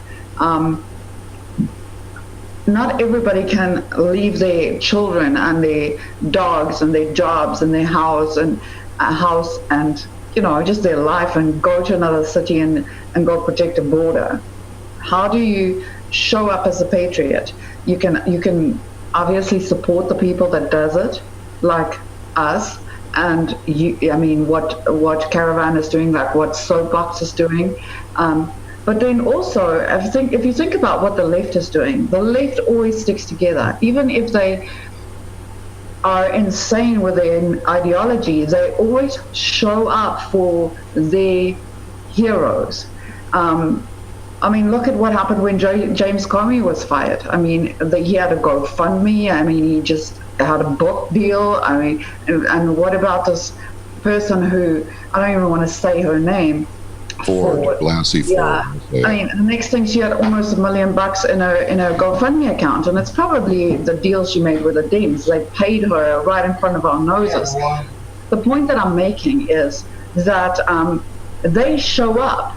They are a hive mentality. The thing is, with patriots, we are individuals. We want to be left alone to do what we do, but we need to come up with a thing that we support. We need to show up for our heroes. We need to show up for our issues, and we need to find a way where we can show up collectively yet independently, where we respect each other. You know what I'm saying? Each other's independence, yet we need to stick together when it counts. So if you can't go to a border and defend it, feed a person walking past your house, support them, give somebody a bed to sleep in. Just mobilize, because that's what the Dems have over us. They mobilize. These little hive mobs that just move and they do what they need to do. I'm not saying we need to become hive mobs, but I'm saying, listen, we don't attack, we defend. But when we need to defend, we need to show up and we need to support each other. What do you think, John? Well, I'll tell you, I take the meaning behind the question. You know, if they can't make a physical presence, how do they show up? Well, here's the thing. We don't lie, steal, or cheat. We don't tolerate those who do.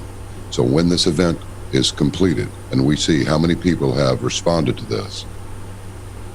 I've been on a radio tour all this week, and I'll be continuing that, promoting Operation Classified all next week too. Gone on several shows, many of them. Ted Broer, just a bunch of them. Jimmy Jaguar up at KJAG, KMED, a bunch of stations around. Well, John, sorry, I don't mean to cut you off. Let's not forget the big Gary Franchi piece. I mean, that was a blockbuster. SGTreport.com. That was another smoker. Oh, yeah. Next News Network was amazing. Gary Franchi. Mm-hmm. Yeah. So what we're going to do is we're going to roll plenty of video. We're going to roll plenty of video, and we're going to report accurately how many people responded. So in other words, I'm doing a promotional tour to raise awareness. I want to get rid of those words that conjure up things that turn them into pejoratives. Okay. I'm going to promote the conference as best I can. Brendy's doing it too. When the conference is finished, then we're going to go on another radio tour and talk about how many people showed up, what was accomplished, what we managed to get done for General Flynn. And in this way, and we'll use YouTube for that. I mean, we're going to shoot a lot of video, and no matter how it goes, and I think it's going to be huge. It promises to be memorable, really does. Well, then we're going to put that out there. So people who will say, you know, I could have made it, but I didn't because I didn't know how I was going to go, they're going to make the next one, because this isn't the only one that we're going to do. going back to that half empty, half full glass thing, I've been telling people lately, unless we engage, things are not going to be okay. Things are not going to calm down. Has anything calmed down from the beginning of, let's say, 2008 and the election of Barack Obama? Have they gotten less intense? Everything's fine. Everything's becoming fine now. Or have they gotten more intense? From my point of view, they have gotten more intense and tensions are escalating. So if we send a message, first by having everybody show up at the conference and supporting General Flynn, and then when the conference is over, take to the airwaves anybody that will give us an interview at all. And I suspect a lot of people are going to want to give us an interview because it was so successful. We're going to put the word out how successful it was. This will encourage others to activate. Look, we got an expression that I've heard only in Texas, and it is, nobody wants to be first, but a lot of people are willing to be next. Okay, I get that. I and the Caravan crew, men like Stewart Rhodes and JR, and many others, we're willing to step up and be first, come what may. And then after that, we're going to spread the word on how great it was and how effective it was, if it turns out to be great and effective. If it doesn't, then I'm going to go on a radio tour anyway and say, you know, I was gravely disappointed that so pathetically few people cared about this American hero, but you know what? I'll bet everything I own that there's not going to be a story like that to tell, because people are deciding, yes, those people can show up, they put their masks on, they get their sticks and go out there and can commit violence in the streets while they're, I mean, white guys calling other white guys, you sorry white guy. This is the mentality of the left. It's like we have coddled the classroom morons and the classroom bullies long enough. We've sat back, we've been rational, we've been patient, we've tried to reason with these people and all of that. Well, okay, so now we're going to have to show them we can mobilize and activate too. Do you really want to continue with your behavior, knowing that we will support those whom support is deserved? And there's a flip side to that coin. We will also mess with financially, politically, over the public airwaves or any other way we can think of that's legal. We will mess with those who want to destroy the republic. You better believe it. Want to defend the republic. You people want to destroy it. Okay, so do you want some of this or not? And I think it's going to be brilliant. How do you react to all this, Stuart? Is this too radical for you?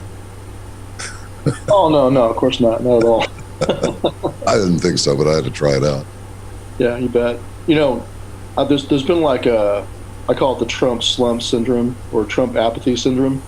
Too many people have gone to sleep since Trump was elected, believing that we had won, and all that was a battle. You know, it's not the war. Yes. So I think the more we can get them to realize that, we're in for a long, hard fight, and to realize that we have to energize on our side, support our side as much as the left does.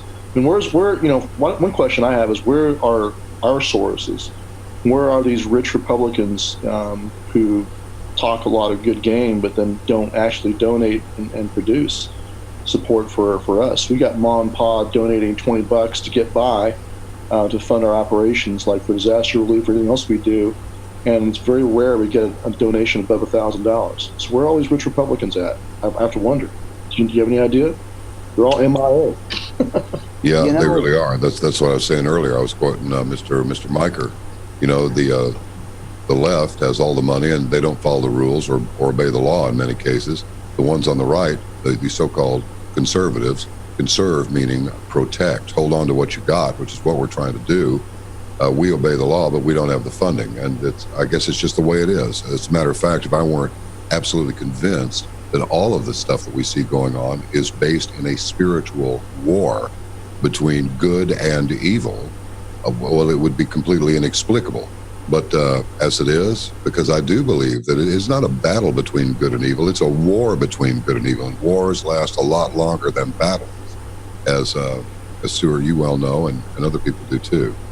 So, yeah, it's just the way it is. In the final analysis, it's just the way it is. Maybe they assume that there's strength in numbers, and those numbers alone will be able to accomplish the mission without the funding that the left-wingers get. I mean, I agree with you completely. Where is the conservative version of George Soros?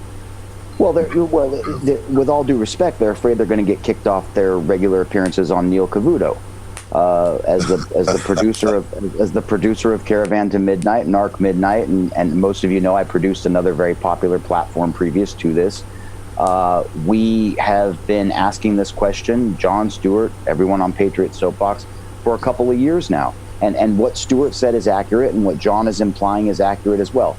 The average donation that at least that I've personally seen producing two different platforms averages somewhere between about 20 and 50 bucks. And it generally comes with a really nice, sincere note saying, I really wish I could do more, but this is what I've got, and I hope it helps. Now, I just had a thought occur to me, and Stewart, I'm going to hand it back to you on this thought.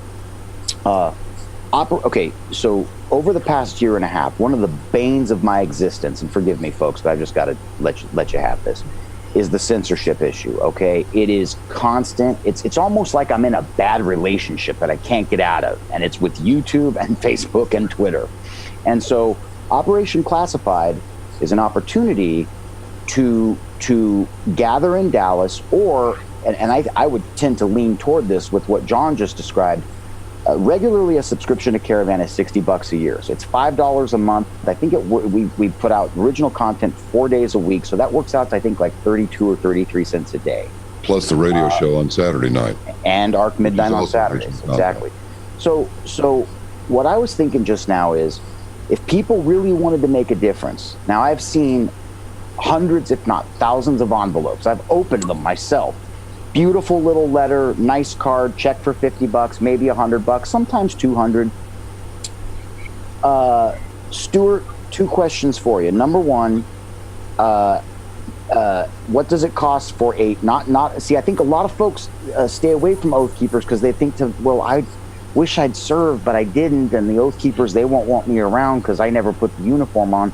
So I was thinking just now, if the average patriot had about $175 or something like that, they could pick up a year of Caravan, the live stream that gets them every single minute of content from Dallas, uncensored. Okay, so there's no chance that YouTube or Zuckerberg or Jack Dorsey at Twitter, they can't mess with It's us. 95, not 175. Just well, no, I was thinking. Forgive me, Brandy. I was thinking along with a citizens membership to Oath Keepers. Those are gotcha. that can be done right away to quote unquote show up. So that being said, I'm going to defer, forgive me, Brindy, I'm going to defer to Stewart. Question number one, what's it cost for the average citizen to become an I forgot the term, an assistant Oath Keeper? And then number two, Stewart, if you would be kind enough to tell us a little bit about what the uncensored Stewart Rhodes is going to get into at Operation Classified when you don't have to worry about the YouTube and the Twitter censors. You can be an associate member if you're not prior service. We'll take you. Once you're in, we treat you the same. We're all in this together. So they're welcome to join at oathkeepers.org. And right now we're running a sale. It's $29.95 to join for a year. Usually it's $40, which is a couple of cases of beer. You're in. So we encourage you to join. And our goal is going to be to train you. It's our obligation to pass on our skills, our military and police veterans. We see it as our duty to pass on our skills and our training to the American people. So we would encourage you to join, and we'll train you. And at the conference, I'm going to be getting into the nuts and bolts of what it's going to take to revitalize the militia. I know it's a dirty word, but to revitalize the militia from the ground up, very concrete in your local community, what you can do in your neighborhood, in your town, what you must do to get squared away and get ready for what we know is coming. So that's going to be my gloves off presentation at the conference. Not what the president can do, but what you can do. And so you have an obligation and duty to do what you can do in your own community. So just to be clear, Stewart, what's the, like for myself, I never served regrettably in the military. What's it cost to become an Oath Keeper? It's $40 a year. Okay. But now it's on sale for $29.95. We're running a sale right now. Exactly. So for under $200, the average patriot can show up by becoming a caravaner, accessing the entire Operation Classified live stream, and correct me if I'm wrong, Stewart, but you get an Oath Keeper's card to carry in your wallet, correct? Yeah, you bet. Yeah, right on. You do that. You got it. That's pretty good stuff. That's not bad. Look, folks, I get it. Money is not everything. the harsh reality is it is part of it. None of these organizations or activities can happen without a little bit, but we're all trying to keep it as reasonable as possible because we get it. Just like, I mean, you just heard it. It's like the opposition has the money. They have these billionaire backers. You got everybody from Silicon Valley, the Google guys, this guy Steyer. Their pockets are deep. 90-something% of all the political contributions that come out of Hollywood celebrities, they all go to the Democrats. Why is that? Well, what's in it for them? I think it's probably because at this point they get to keep their jobs. If that sort of influence spreads, then what? In other words, it's possible that depending on who we support politically may determine whether we at some point get to work in our chosen profession.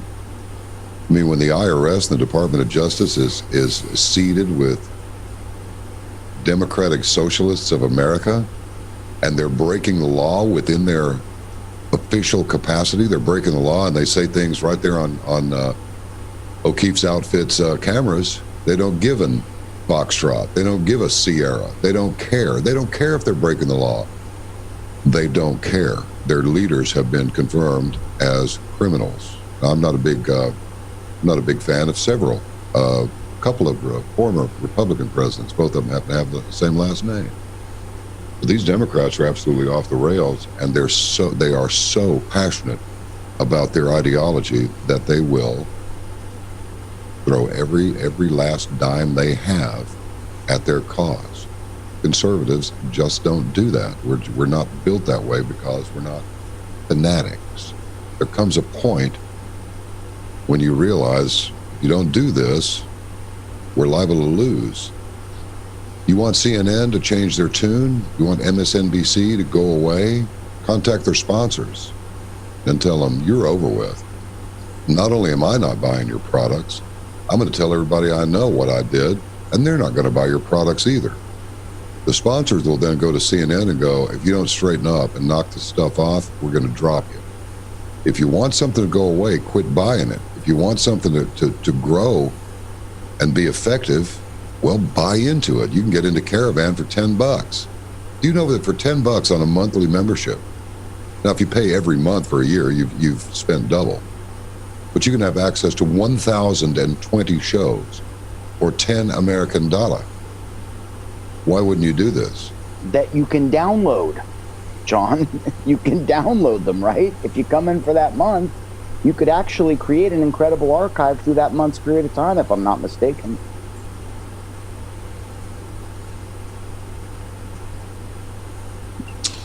Okay.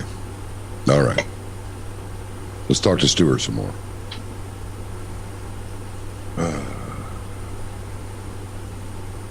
I'm going to go ahead and say this, but look, sometimes I just don't know when to stop. We've gotten a couple of emails, and it's always a squeaky wheel that gets the grease, because the other ones aren't making any noise. Some people are saying, okay, you're talking about Operation Classified and money. Yeah, I know you want the free content. That's the whole point. YouTube's great. YouTube will shut you off. And there's nothing you can do about it. You can call an email until hell freezes over, and you're not going to get your channel back. They cut off your PayPal whenever they want. You're not speaking politically the way they want you to speak, so they just cut your PayPal off.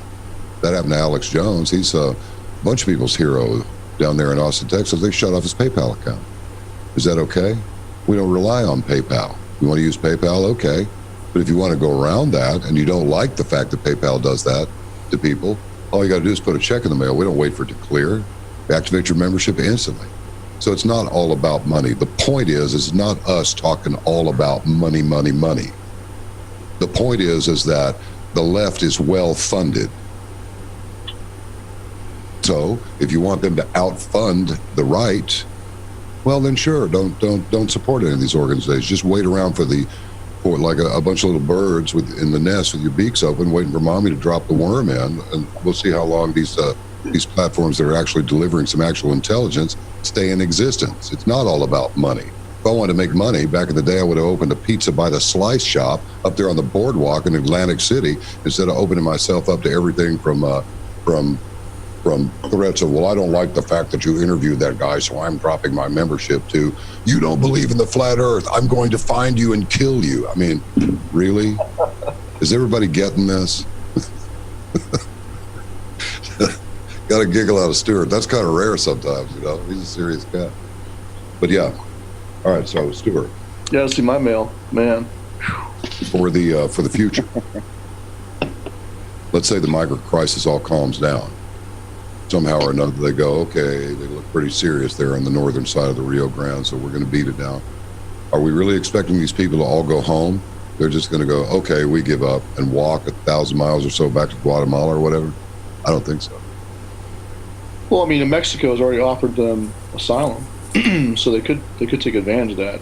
But like I said, I mean, it's the day-to-day. The cartels are taking over the U.S. side of the border, like they've done in Mexico. We're seeing the exact same kind of takeover, silver or lead, plato y plomo. You take one or the other, and they're taking over politically entire counties on the U.S. side, and that's not going to stop.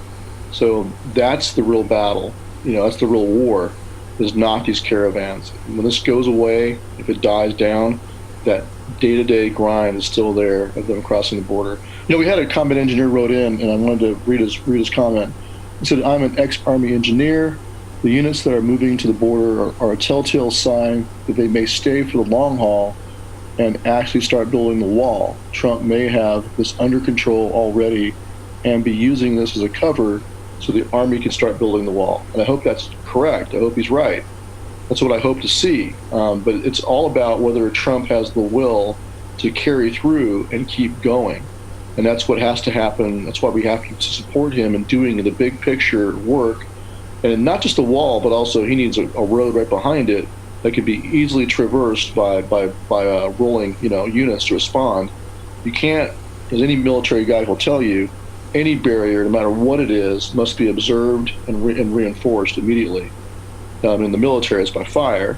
In this situation, it'd be by boots on the ground, whether it's by helicopters, is what I recommend, but also by vehicles on the road behind the wall. And some places along the Rio Grande, it's just not practical to build a wall. You've got ranchers that have, their ranch goes right up to the water. But you can have helicopter-borne QRFs that when they respond to a seismic detection or a blimp or a drone detection of an incursion, they can go in with a QRF by helicopter and take care of it. And the Rhodesians did that with their Fire Force concept, and we did it in Vietnam. And we have, 101st does that all the time. 82nd has their helicopters coming in right now to do it with Border Patrol. It can be done. That's a long-term fix, is the National Guard, the militia, the military on the border with helicopter-borne reinforcements and good roads wherever they can put them in, right behind the wall, so you can respond quickly with boots on the ground and interdict. Otherwise, a barrier without enforcement will be traversed or mined underneath or whatever. They'll cut through it, they'll go underneath it, to go over it. So it must be reinforced with people. I cannot remember, JR, if you're still in the room, I cannot remember the man's name, the rancher that we spoke to, who shares a 10-mile long border with Mexico. And what didn't he say that since the 1980s, was it 1980? I think it was the mid 1980s. Yes, it was. 500,000 people crossed just his property. That 500,000, and they're still saying that there's only 10 million illegal aliens in the country. Huh. I don't think so. I think there's somewhere between 30 and 50 million illegal aliens in this country. John, the guest was John Ladd. That's it. And all people need to do, he's hard to find because there's a couple of really big John Ladd athletes and so forth. So go to your favorite search engine, type in John, Ladd, Rancher. That's the key. You got to put the word rancher in there. And he's done lots of press. And also, because our Saturday evening big AM radio show is free to the public, simply go back and find the ARC Midnight Archive from the third Saturday in September. And that was when we had John Ladd join us. And if I may say so, John, that was a equally smoking and informative interview with yourself and Mr. Ladd. He's just such a cowboy. He's so laid back, and And I was kind of hyper because I was excited to talk to him. I had to like really pull the power back just a little bit and just kind of talk to him like we were sitting up there on the porch, just taking our time with our conversation. And it was really quite revealing. He said that the police are stretched so thin down there. He found a body that was in pretty bad shape because it had been there for a while. And so he had to get it up on a tarp and get it in the back of his pickup truck and drive the body himself into town by himself. So, John, if I may, I want to bring Stewart in on this one. Stewart, I promise not to tell tales out of school, but I was blessed to participate on a seminar that was limited to active oath keepers and just a select short few members of the media. This was about 3-4 months ago. Stewart, we learned a lot on that seminar, and rather than me try to enumerate it, I'll pass the ball to you, but would you care to just take a moment or two? We've got about 5-6 minutes left of Patriot Soapbox. Tell the folks what it's like for the ranchers in Arizona and Texas, the kind of stuff they're going through with the arson and the snipers. I mean, it's a war zone. It's crazy. Yeah, it is. I mean, the Children Ranch in Arizona is another one that's been traversed, by hordes of illegal aliens, and it's the cartels bringing in, drug mule trains. It's the rip crews from rival cartels and gangs who are there trying to rip off the drug trains. So they wind up it's basically infantry combat. That's why, I advocated that we need to put the U.S. Marine Corps and Army on the border back in June in reaction to what happened on the Chilton Ranch back then, where a Border Patrol agent was shot.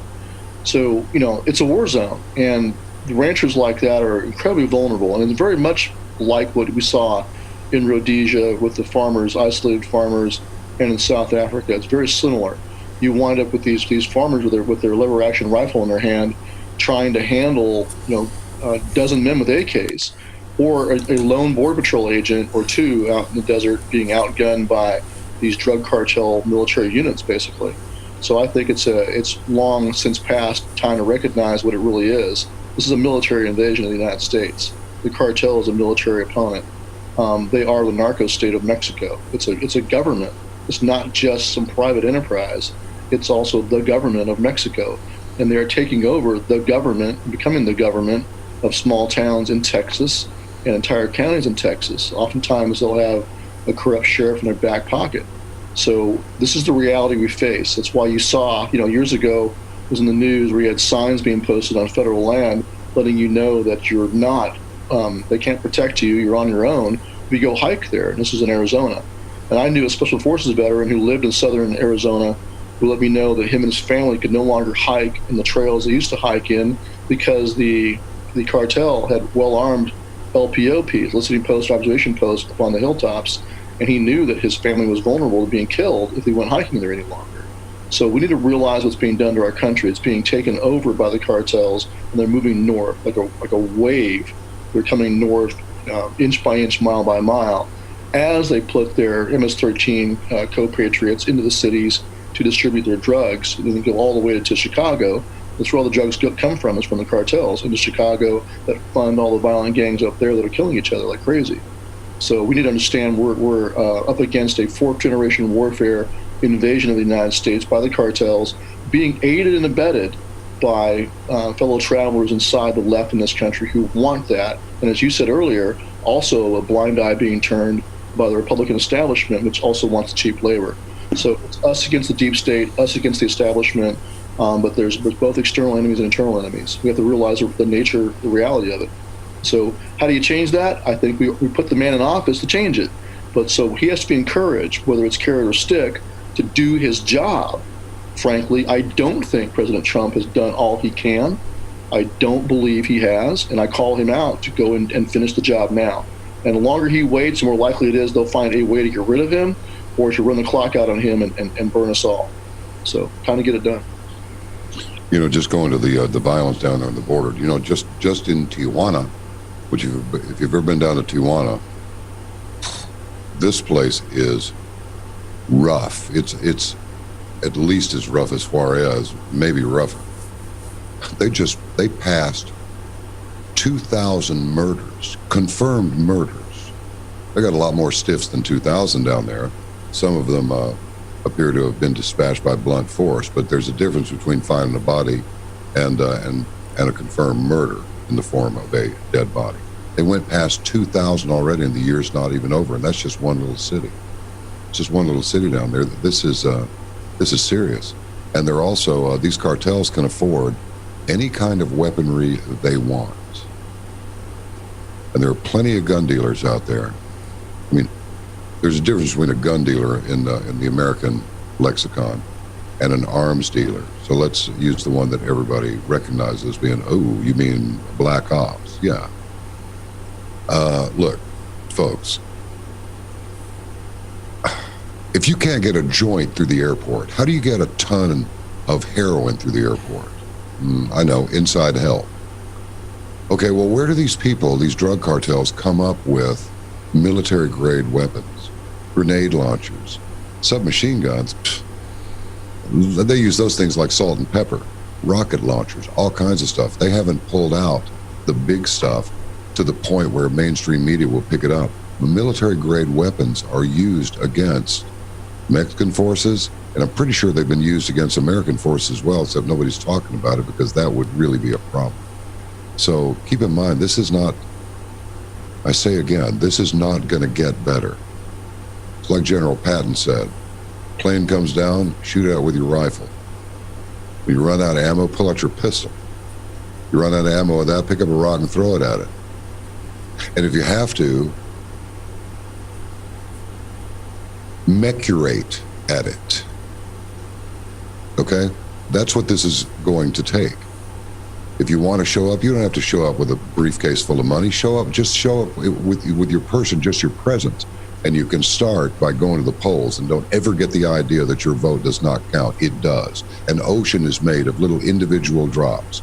Every poll said Donald Trump could not be president of the United States, and he did.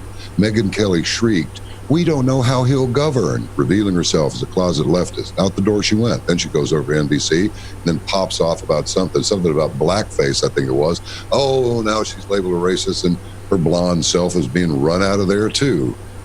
Tens of millions of dollars in her bank account, but that's not what's really important. It's relevance that's important. All of you are relevant. It doesn't matter if you've got multi-million-dollar salaries. It doesn't matter if you're a TV presenter. You're an individual. You have the power of the vote. They want you to think your vote doesn't count, and it does. Do not fail your country, and more importantly, do not fail yourself. Without you, there is no country. Be that drop of water that helps create an ocean, a tsunami. And let's just let these mugs on the left know exactly who they're messing with. And let's drive their party as it exists today into extinction, to be regarded in history as one of the biggest mistakes we ever allowed to happen, because we were too altruistic. We were too sympathetic. We coddled the morons and the bullies too much, just like we as students and the teachers did back when we were in middle school and elementary school and maybe even high school. Stewart Rhodes, thank you very much for being on the program. Thank you very much for your time. Thank you, and God bless, John. Appreciate it very much. God bless you too, and I look forward to shaking you by the hand at Operation Classified next weekend. It's going to rock. Can't wait to see you. It's going to be great. First round drink is on me after our conference. All right, let's do that. Let's do it. If you drink beer, first one's on me. You got it. All right. JR, thank you very much. It's my pleasure. Queen Bee, you can come up behind me. It's perfectly all Here I right. am. There she is. I was just saying, turn up. It's 1 minute out. Thanks, everyone. No, it's not. I got the clock right here on the computer. It says 9:59. It's 1 minute. Okay. Yes. All right. So we do have a minute. God bless everybody. I say the same thing tonight as I say on Caravan to Midnight, which can be found at caravantomidnight.com. Exercise caution in your daily affairs, sharpen your critical thinking skills, keep your eyes up always, and make ready for what's to come. Good night, and God bless. Be seeing you at Operation Classified next weekend. Be there. Aloha.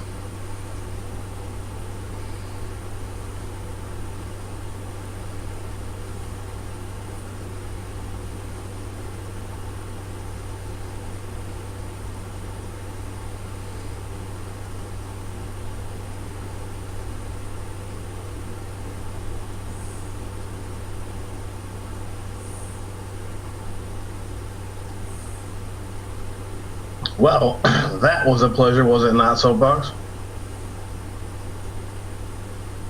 Yeah. pretty much, right? I'll hold on standby here while we wait for the rest of the crew to come in. Hey there, buddy. What's up, man? How'd it go at the rally? Oh man, I know you guys probably watched it here, but I just it amazes me that a man of that age can go around in not even a week's time and do as many rallies as President Trump is pulling off and not miss a beat. Pretty impressive for sure. No doubt about it, man. And it was a great crowd over there today. They were fired up, man. Hey, that's the way we do things. You get to see the vice president, Bobby Knight, and the president all in one. I mean, I'm kind of jealous right now, brother. And we also had a Q-proof as well. Oh, man, I might have missed it. I was trying to listen. What did I miss? Well, you remember when Q was telling us about the Secret Service stopping people and telling them that they couldn't wear their Q shirts or Q paraphernalia into the rally? Yep. Well, there are about a half a dozen individuals that were not only stopped by the Secret Service in the stands, not outside before coming in, but in the field house itself, that were told to cover their shirts up, turn them inside out, or put their jacket back on. Really? There was at least there was 3 different people that I personally seen that the Secret Service followed them down to where they were sitting at and had them either put their jacket on or turn their shirt inside out. Still worried about threats, are they?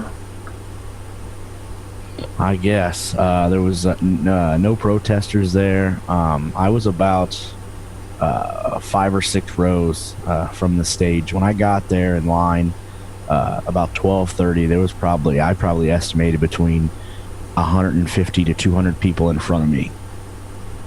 Wow.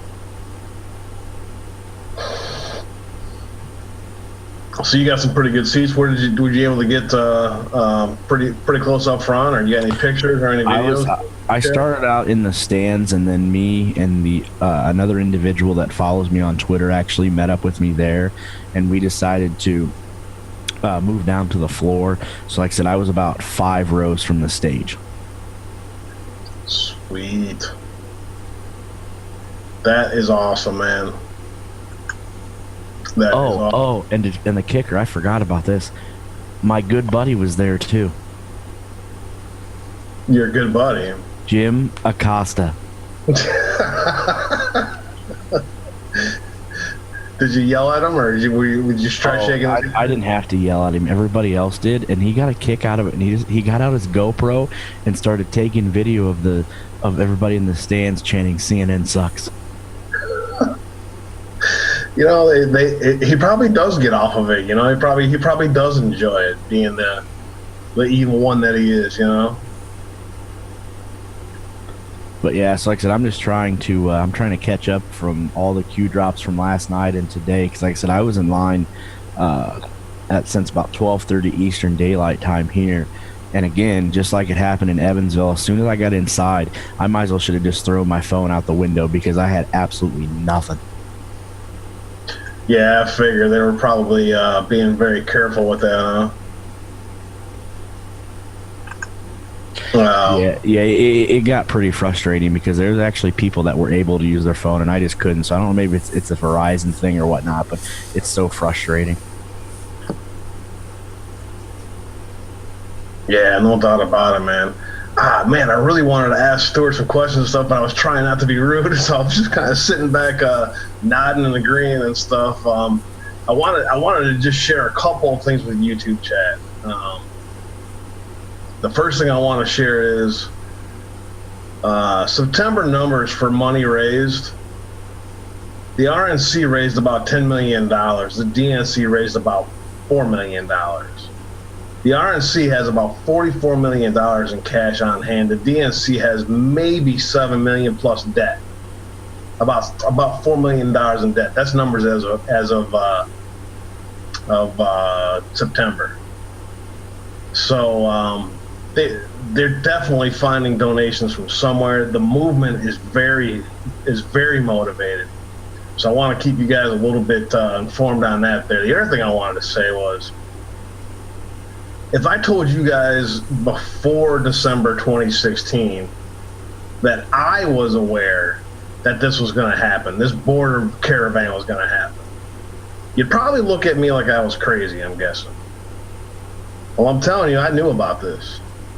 I'm not the only one. A lot of people knew about this. This has been planned for, all right? This has been war gamed. This has been,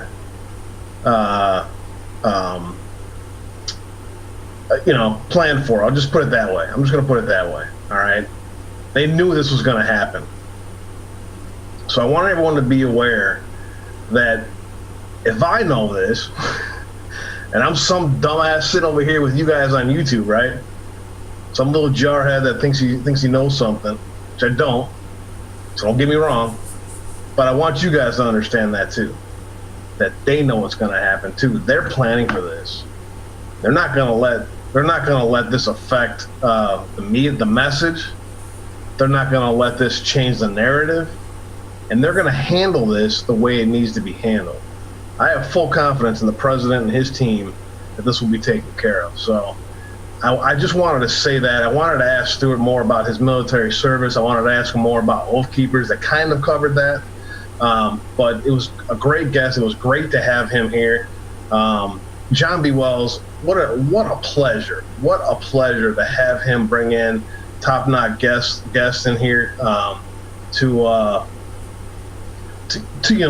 really step it up a notch and to bring us people like that we can have a great discussion about important topics. So I love it.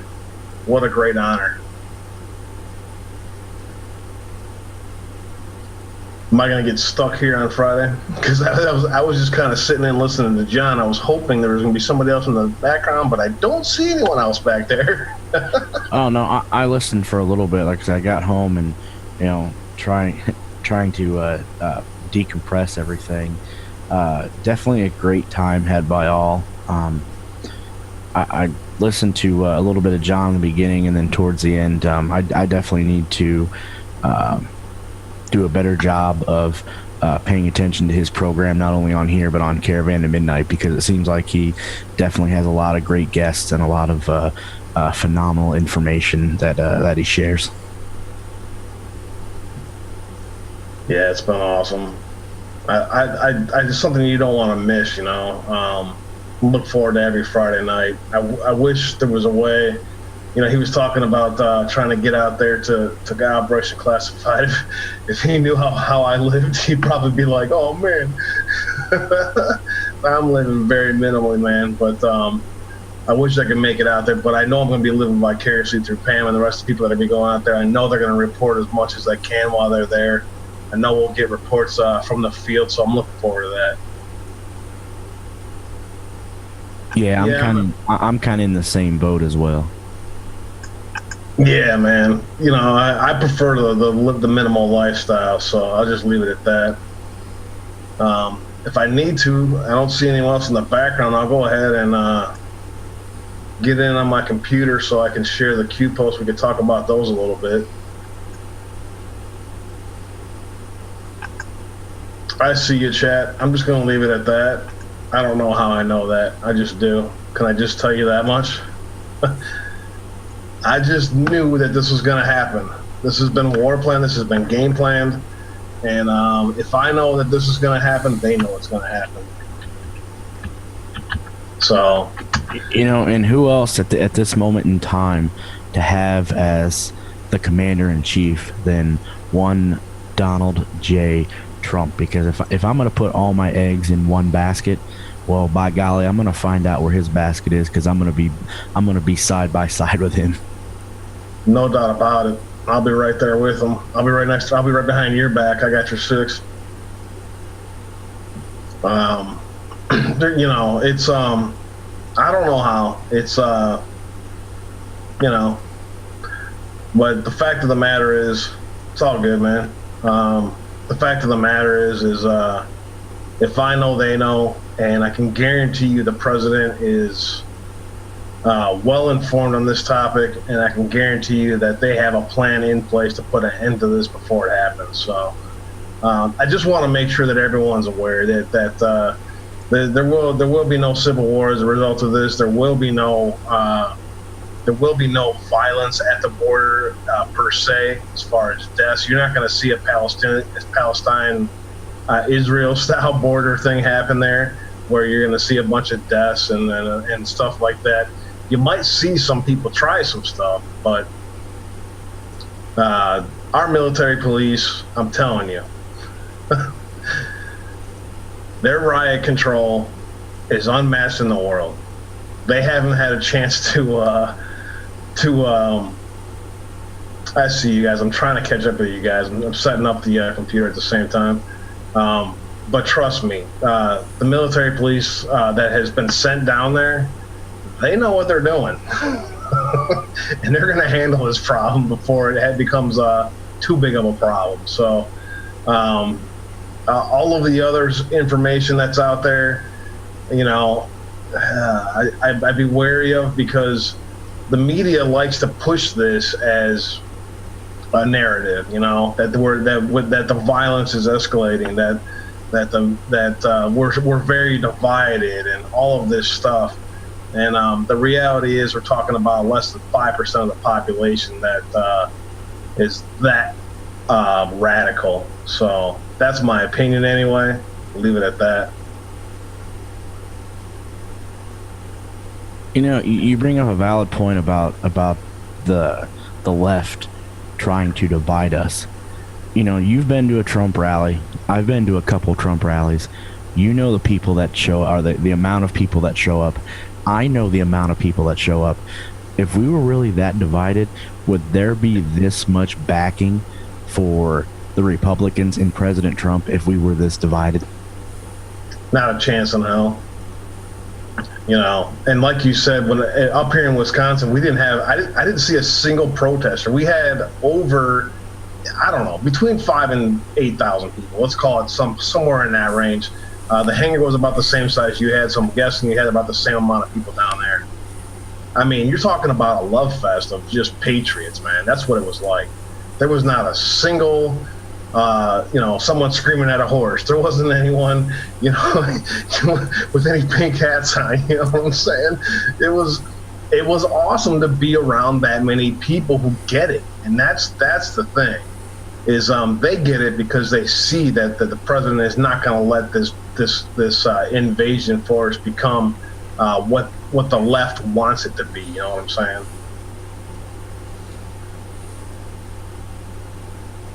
There wasn't any protesters here this evening either, and you look back at maybe the last 2 to 3 months worth of rallies.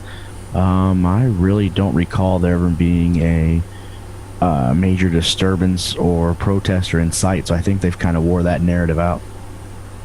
Yeah, I mean, where's Antifa? Anyone seen them lately?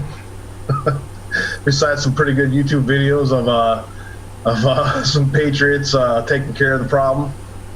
Nope, haven't seen much of that lately. Money ran out. The last thing I saw about Antifa is they were whining about their paychecks that they didn't get. So what does that tell you, right? What does that tell you about of the level of knowledge by the administration to handle that problem?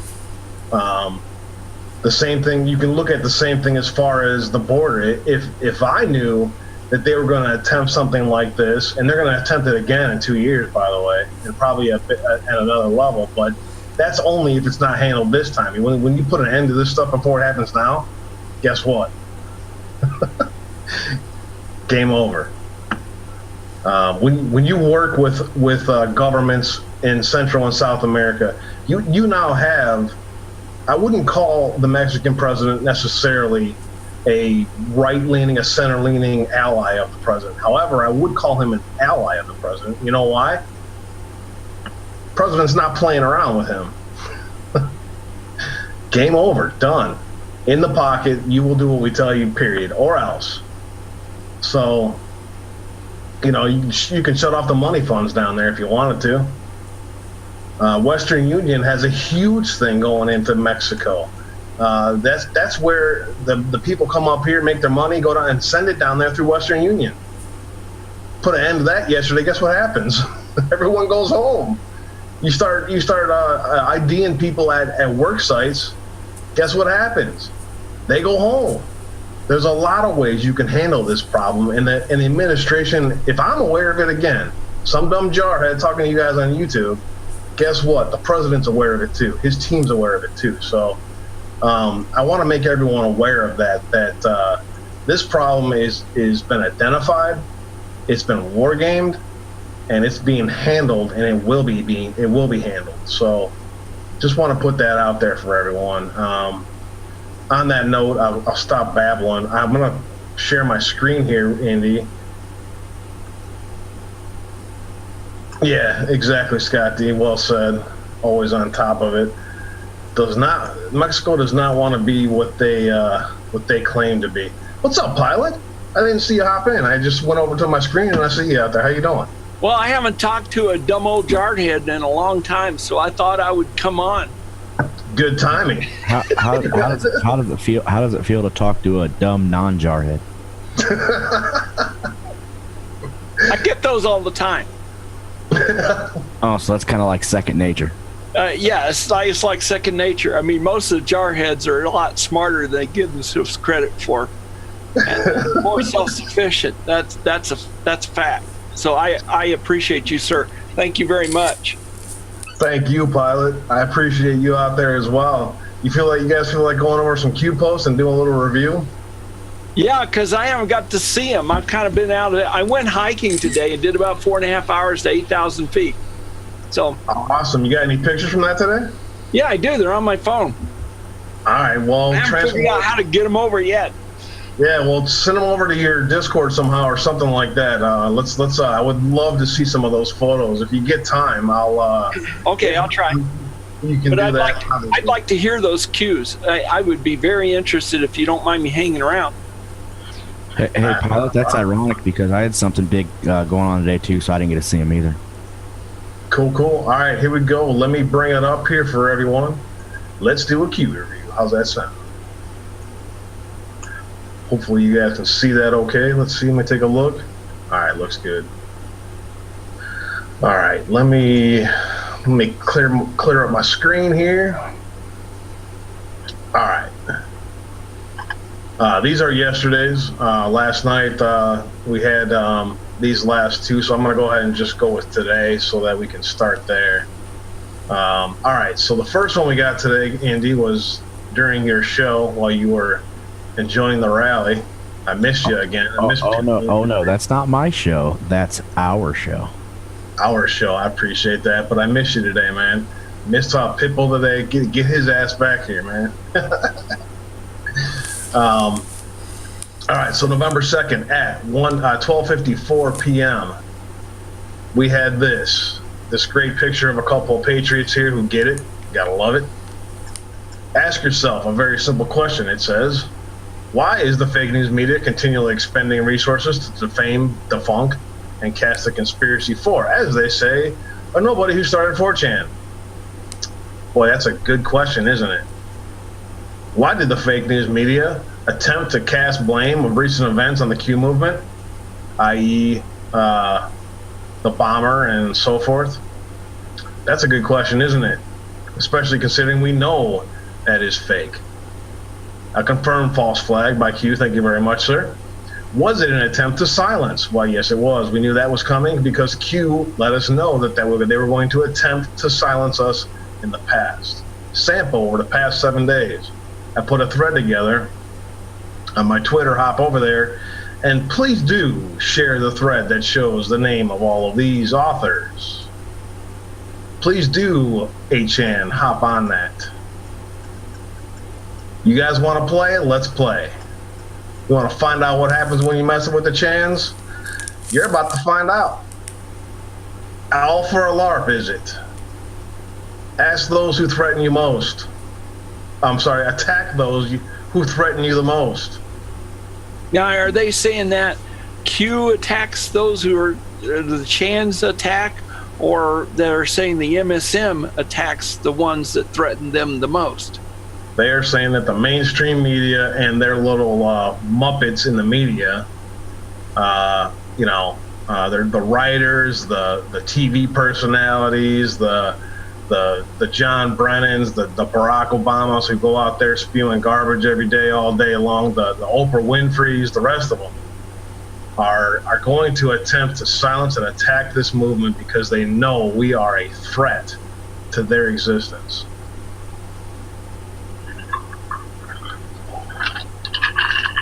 All for a LARP, says Q, right? I don't think so. Are we subject to the Hatch Act, says Q? Boy, is that a good question that we've debated around. Feisty did an excellent deep dive into this, digging deeper with Good Dog and Radix did a deep dive into this and determined that no, the Hatch Act would probably not. Well, actually, they said it may apply to Q depending on certain circumstances, depending on who exactly Q is. And since we don't exactly know who Q is, we now know. Think executive branch. You look at the Hatch Act breakdown from yesterday, and the executive branch is not included in that. You look at the NSA and some of these others, and certain levels of the Hatch Act apply based on if you're attacking a specific opponent, if you're attacking a specific party. Do these posts attack a specific opponent? Do they attack a specific party? Why, no, they do not. They ask questions, and they are motivating messages. If a motivating message to the left is considering attacking them, then wear the shoes. I have a shoe that may fit your shoe size, or a shoe that may fit your foot size, so to speak. Acceptable turn-on comms. So, Q's asking, given the above with the Hatch Act, is it acceptable for Q to post again? And quite apparently, considering Q has been on fire lately, remotivating the Patriots and the Q movement, yes, it is acceptable for them to speak to us. Meaning that Hatch Act does not apply to them. Well, I wonder why the Hatch Act doesn't apply to them. Let me go back and rewind a little bit here, and again, digging deeper, exposed this earlier, did a great job of talking about this. Is it back or is it forward? Okay, it's forward, so let me just go back to where I was. So, it says, okay, well, this is it here, actually. Acceptable turn-on comms. Filter applied legal analysis. So the filter applied may be just make sure you don't say certain things that could be looked as a violation of attacking a different party, which they have not, at least not in the last 60 days. And I think that's you can ask Comey what the violation of a Hatch Act is, because he violated it in 2016 by addressing Hillary Clinton's emails in the middle of the campaign. Good Dog touched on that yesterday and today. Cannot point to any particular candidate or party prior to November 7th. Bingo. There it is right there. We the people, fight by fight. Your vote matters. We are in this together. This movement has no skin color. This movement has no skin color. Attempts to label all those who challenge their narrative as racist, white supremacists will fail. Predictable.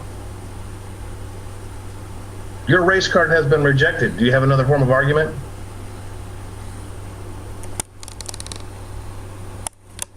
That is Q post 2386 on QMap anyway. These numbers have been moving around a little bit based on which app you use.